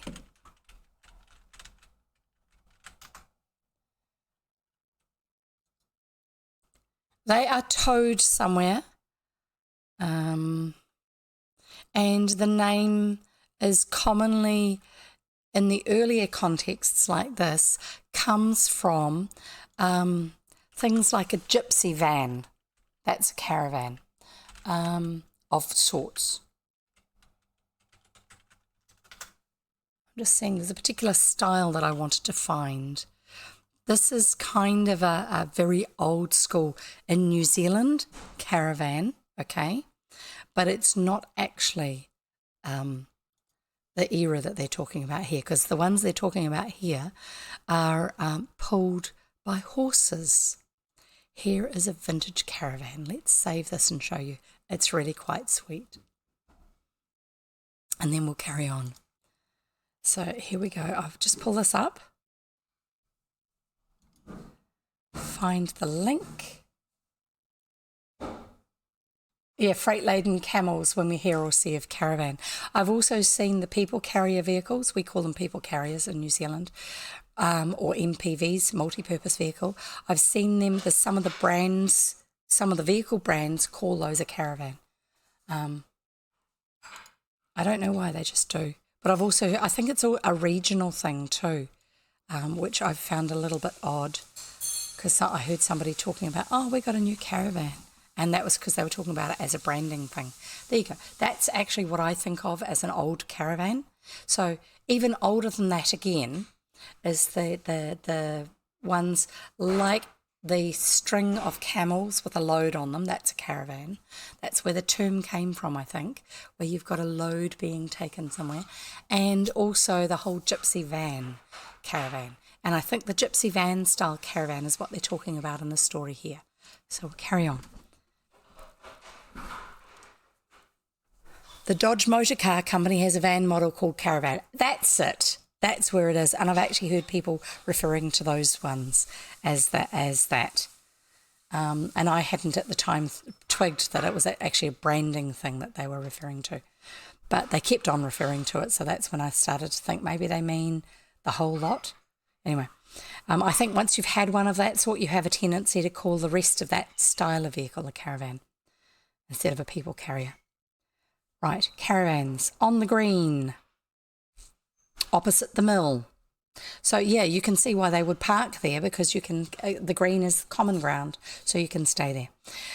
Tired-looking men in dirty shirt sleeves were soon busy setting up swings and merry-go-rounds, theatres and shooting galleries, while the arrival of a travelling menagerie, that's like a travelling zoo, was the occasion for the collecting of a whole crowd of small yokels who studied the outside of the wagons with breathless delight, small yokels being the kids. "Hey, Billy, do 'ee hear the lion roar? Lion, that be a jackass braying thee, fool. Jackass theeself, don't I know a moke from a wild beast? I tell 'ee 'tis within the tent." These are the kids. Very local, very rural. "Here be the fat woman arriving in it. Do take 4 horses to drag her for sure." So yeah, back in the day when you had a sideshow, you would often have things of amazement. So you would have a 2-headed goat, you would have the bearded lady, you would have the man-woman, which was actually someone dressed as both, and probably if they were binary, it was probably someone who was a man who underneath his facial hair was more effeminate with his look of his face, and so he would grow facial hair and then have one side of his face shaved, or he would have or it would be a woman with a stuck-on beard. Generally in those days, because foods had less introduced hormones, because they were not supplements, you didn't have quite as much of the hormonal odd things that can happen for some people, where you get women with a lot of facial hair. It did happen, but not to the same extent that it does now, and you couldn't take supplements that would make a difference for you. So you know how in The Greatest Showman there's a bearded lady. It was acted by someone who is not bearded, but in reality, there are bearded women. And in the old days, when there was a little bit of that, but not quite as much, because there were not hormonal supplements coming through in the food to accentuate that sort of thing, you either were hidden away in an asylum somewhere, or in some home setting where you never went out in public, or you shaved and you never went out at the time of day where you would get your 5 o'clock shadow showing, or that was basically it. Or you could, if you wanted to make a little bit of a life for yourself, you could run away and join the circus and be part of one of the sideshows where, people would point and laugh and things like that, but at least you had a little bit more of a say in who you were and how you presented. So there were a whole lot of different things. Morbid obesity wasn't overall quite as common as it is now, and so if you had a genetic condition which would push you into the realm of that was a possibility that you would be the fat lady at the circus if you decided you wanted to stick with that lifestyle. As a former native, I associated caravans with lines of truckers. Yeah, there's so many different uses. And as I found out over the years of being online, American English actually is way more regional than those of us who don't live there realise, unless you are familiar with a particular part that's less represented in media, and then you are seeing a lot of media representation. All sorts of different things. So, Goriki, are you here for long enough for me to unwrap this parcel? I'm happy if I don't actually finish the chapter. We can actually continue it next time, just because this is a whole new thing. But I don't want to go opening it if you have to not be here in chat, involved with what's going on. And I'm going to keep reading until I get another answer, or otherwise I'll just keep reading.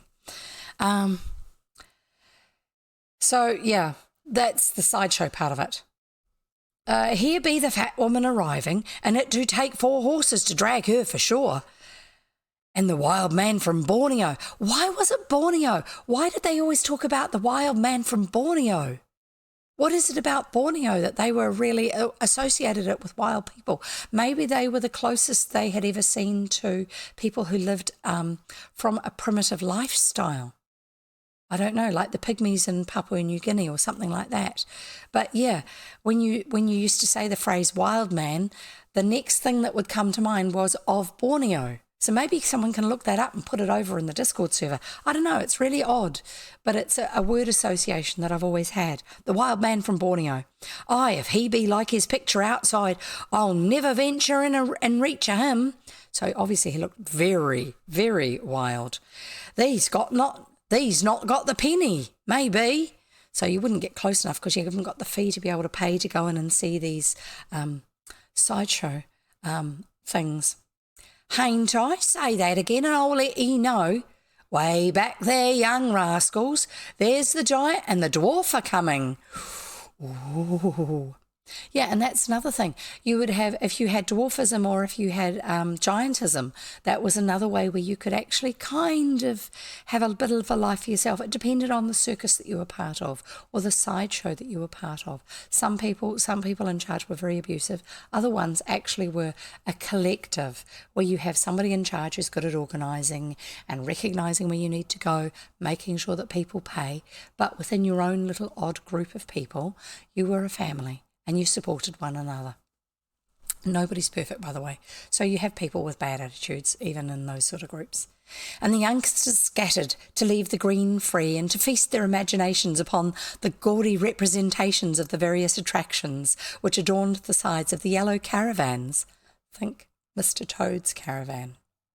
The yellow caravans that crept slowly up the dusty road from Warford. This, however, was only to be the pleasure part of the fair. I was just checking the word sequence because it changes the meaning. Early on Tuesday morning, the real business of the day started, for then the shepherds began to bring down their flocks of sheep from the surrounding mountains. The cattle drovers came with their sleek cows and long-horned young bullocks, and whole herds of rough little Welsh ponies were driven with much noise and shouting from the high moorlands over the border.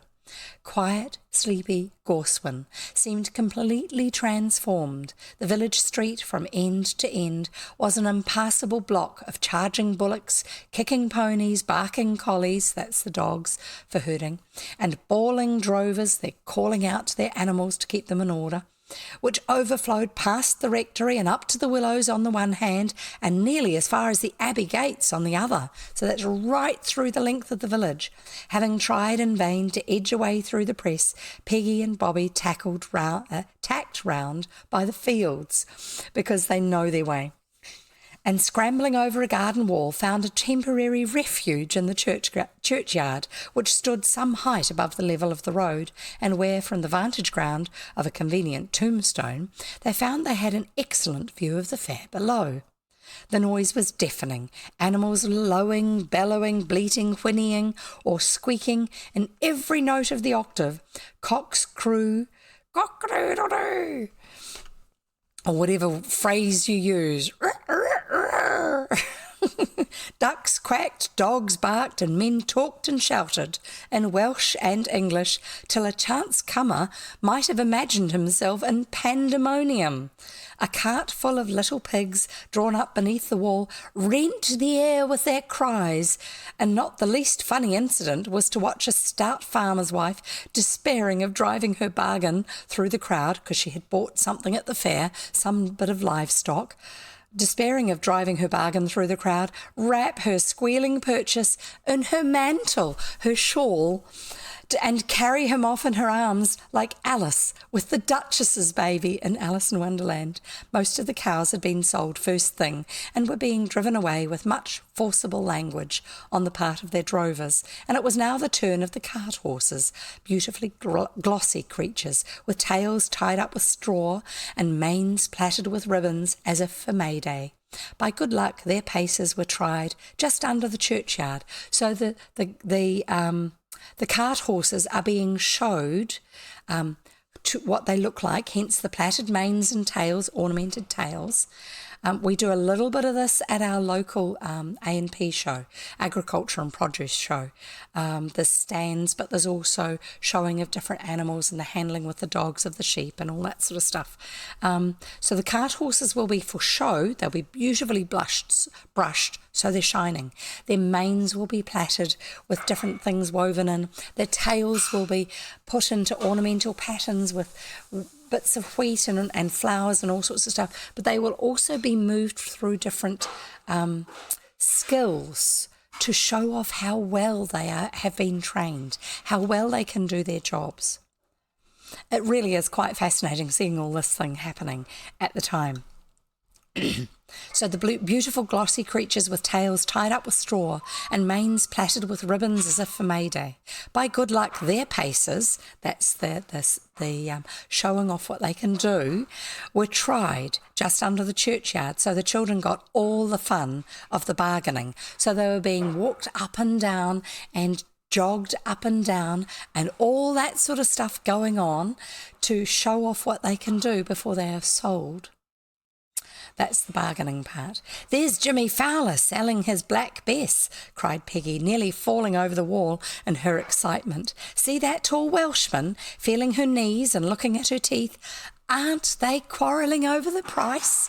Oh, he's taken her, for they've both clapped their hands over it. That's you bring your hands together like this and shake them as part of the bargain being struck. What a lot of sovereigns he's counting into Jimmy's hand.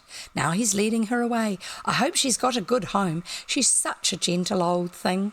Here come the ponies, shouted Bobby, as a wild stampede round the inn corner proclaimed the advent of one of the principal features of the fair. It was a good thing that the children were in a place of safety, for anyone down in the roadway below stood a very fair chance of being trampled to death by the frightened plunging herd which surged up the street, scattering the spectators like leaves before a storm. Utterly wild and unbroken, the little rough-coated things showed their disapproval of this, their first taste of civilization, by every means in their power, rearing and bucking and kicking to the best of their ability. They've been herded down out of the hills and just kept somewhere like in a pen or a farmyard and then herded through the streets. And they're not trained for it. They're not used to it at all, poor things. Bargaining with that in that throng was no easy matter, but their owners would dash in, seize a pony by the mane and tail, and by sheer force drag it away from its companions, the very small size of the animals rendering practicable what would have been impossible with a larger breed. Yes, because Welsh ponies are not a big horse at all. Dealers had come from all parts of England and Wales, for Gorswen Fair was noted for its ponies, and a good deal of money changed hands that day. It made Peggy quite sad to think that the little creatures were mostly bought for the mines, and that, once broken and trained, they would never see daylight again, but spend their lives drawing trucks up and down the low galleries underground. A gallery is one of the horizontal levels where the miners are working, and so the ponies go in dragging or pushing the mine cart. It's loaded up, and then the ponies drag that out, and they want the Welsh ponies because they're not too tall, so the mine levels don't have to be dug as big because the men are working down on hands and knees, and so the ponies are also a small stature so they can fit into these spaces. They don't want to dig any more than they absolutely need to. Spend their lives drawing trucks up and down the low galleries underground, having said goodbye to their native moorlands forever. Yes, it's quite sad, but that's how it was done before the days of machinery that did it. Across the road, in the broad square by the inn, the sheep were huddled in pens, each flock watched by its own clever collie dog, who seemed to think it a cardinal virtue to get up a free fight with every other dog in the fair. Barking, biting and snarling, the combatants had continually to be seized by the tails, forcibly separated, and kicked yelping back to their duties, where they stood with bristling ears, growling at each other through the hurdles and showing their teeth like a pack of wolves. There's a certain herd mentality. Herd. Dogs. Dogs isn't herd. What's the collective noun for dogs? Anyway, so when they are together, but they're jockeying and they're jostling for who's dominant, there's a certain behaviour pattern that starts to happen, which is what they're having to deal with here. Showing their teeth like a pack of wolves. But the buying and selling was over at last, and the livestock having been conveyed away, Gorswen turned its attention to the side of pleasure. Pack. Yes, pack of dogs. That's the one. Thank you.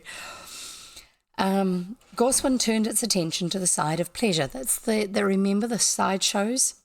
Small booths sprang up like magic under the church wall, and cheapjacks and travelling hucksters began to proclaim their wares. So cheapjacks are the guys who are selling lots of cheap trinkets and things like that, I'm thinking.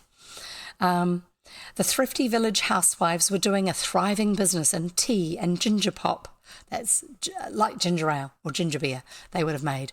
I also get stuck for even the simplest words at times. Absolutely. I can remember the most irrelevant word if I don't need to, such as if it comes up in a movie or something like that. But when I'm trying to explain things to people, no. Anyway, ginger pop for a cattle... a thriving business in tea and ginger pop for a cattle fair is thirsty work, and the inn was filled to overflowing. Absolutely, I can imagine it would have been. All the little gardens were set out with tables and chairs, and the rattle of cups and the flying of corks made a brisk accompaniment to the buzz of conversation. The locals would be making the most of this because there are people coming in from outside of the area, and they've come with money to buy their livestock. And they will also be expecting to spend money on entertainment and food and drink as part of this occasion. But they are coming expecting to spend money. And so this is an opportunity for the locals to make a little bit of extra. The crowd which surged along the main street was a laughing, merry-making crowd, indulging in a flow of broad chaff and humour. So when you chaff or chafe someone...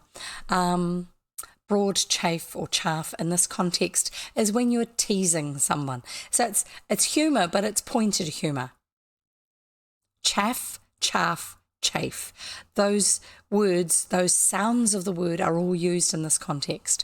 It's written what I would call chaff.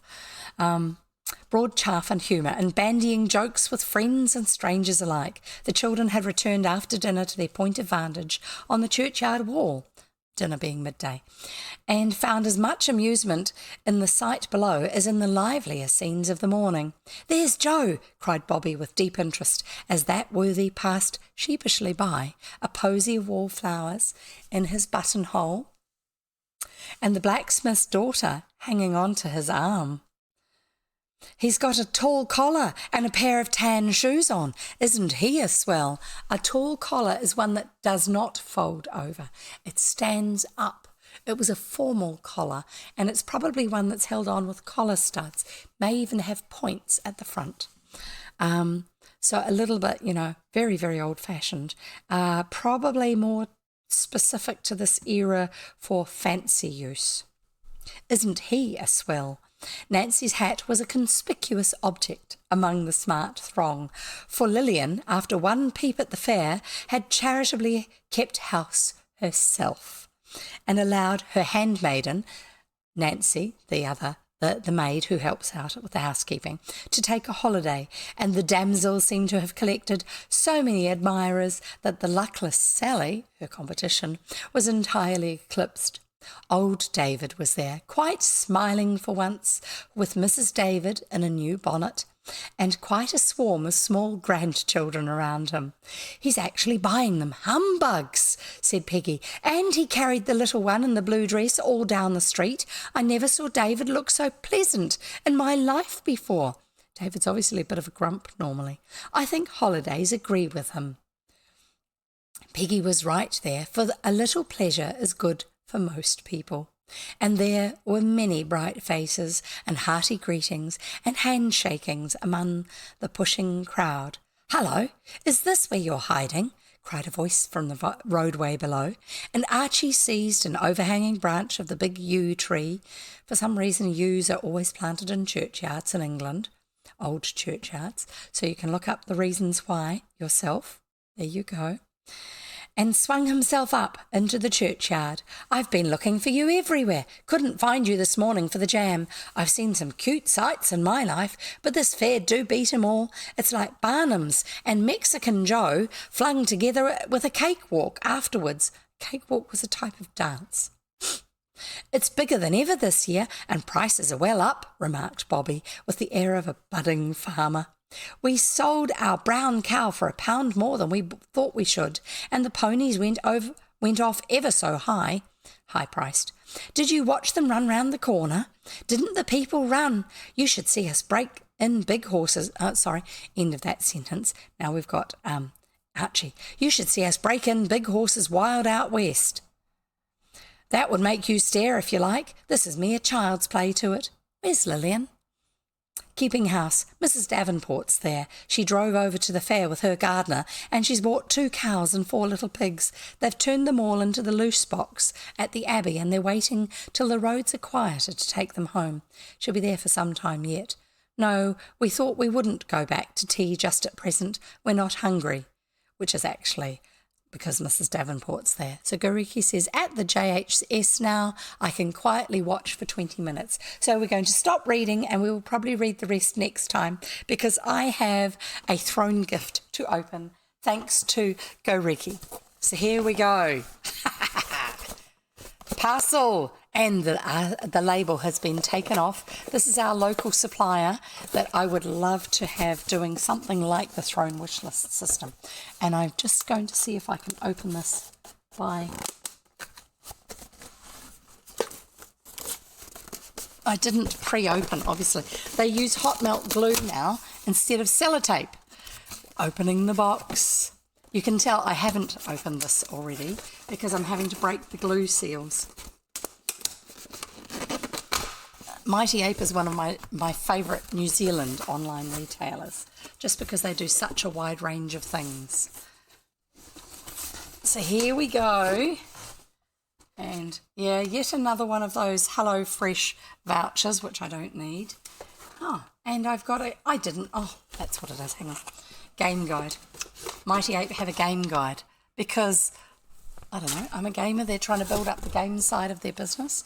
Here it is, the cloud weather station. All hail the glowy cloud was, I think, what Goriki had put on the nice cover story. Hang on, sorry, I'm just going to read what Goriki has been saying. Or was it cellophane and she hot glued it? No, it was not cellophaned. They actually have put through, if you look on their website, actually, mightyape.co.nz, they've got information on there stating that they're trying to do low plastic packaging. So here you go. Here's the cloud weather station, and I'm opening the box. What do you mean nice cover story? What are you referring to? You're going to have to explain to me later. And because it's... I'll see what it says about what it is. I'm just trying to see if it's actually got glass in it. And if you ever see me looking at something up really close, it's because I'm short-sighted and my glasses are not helping for the close stuff. And Squibble's so curious. Am I making you wait? It's already after 5. Avoid contact with eyes. In case of breakage, refer to the following. No, I'm not going to do that. Can you hear the glugging? Liquid. And it's in foam, closed cell foam. Take off the top level. Here we go. It's slightly bigger than I was thinking it was going to be, which is good because at one stage, there's the base, beechwood. And here is the top. Come on, come out, come out. Here's the cloud. And at the moment it's not glowy because it doesn't have a light behind it. The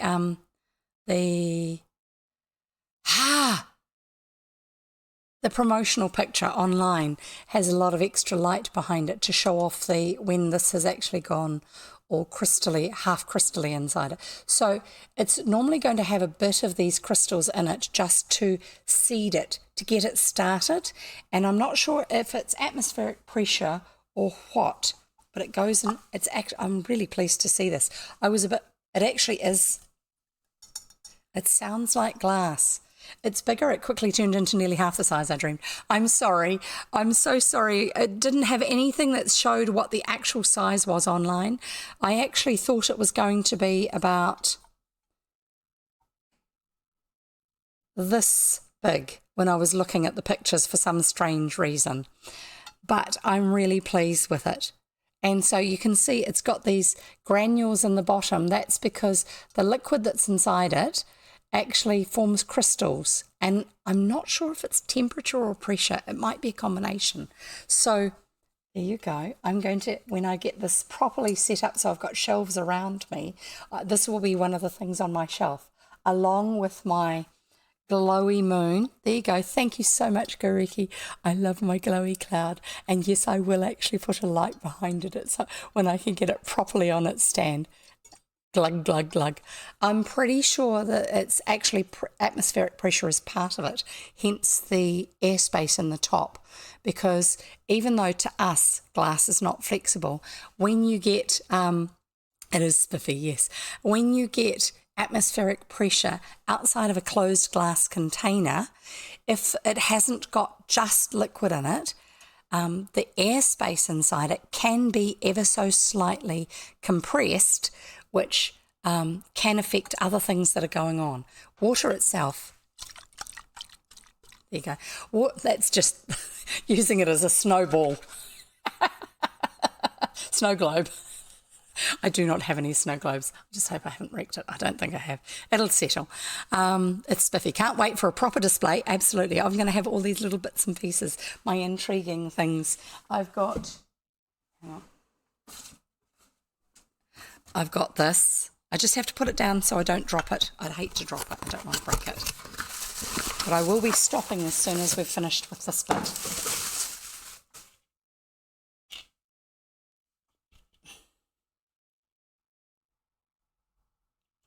I've also got this, which I got myself just before. Go Ricky, taking bets on her accidentally chucking it while shaking it for fun. Yeah, thank you very much. I got myself this. I'll just turn this light off so you can see it.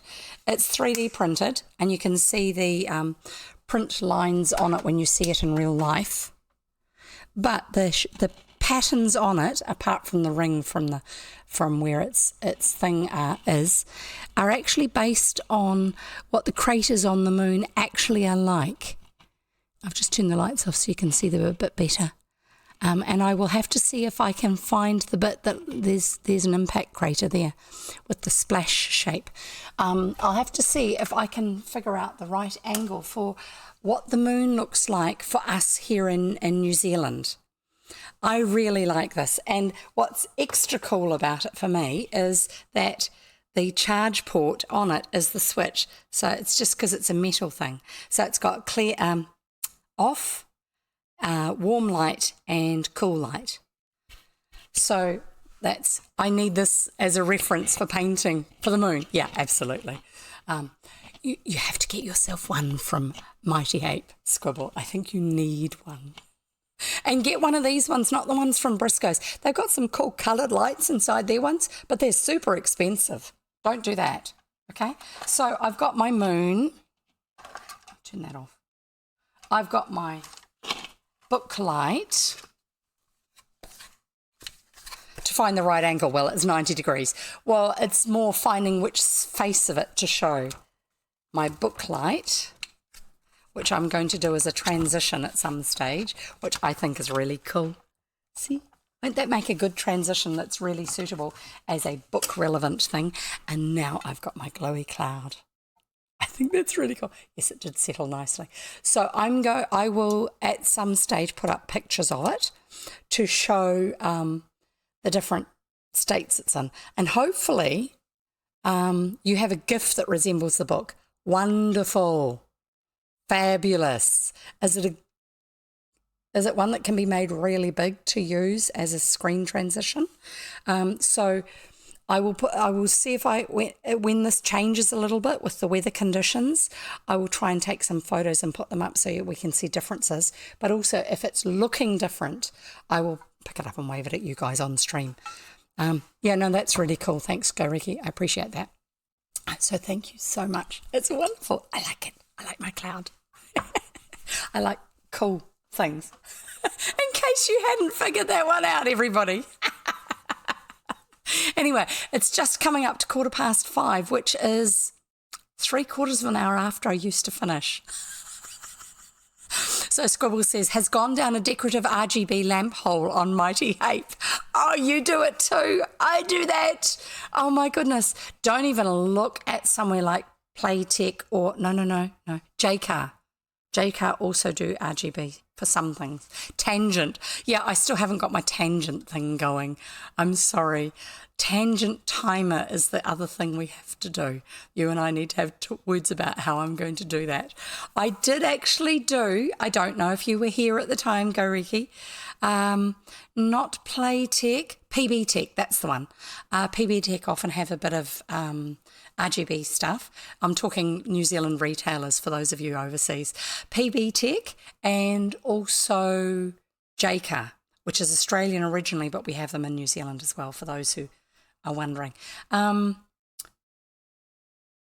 was going to say something. Yeah, so Go Riki, I don't know if you were here before, but we did actually have a redeem on the random spinner and the timer for the headbands. We've only had one of those today, but people will get there. People will get there. They need to save up a few more points yet, but we'll get there. So I'm going to finish now. We will finish this chapter next time. Okay, I'm really, really sorry about that. You saw the spiders on springs, cool.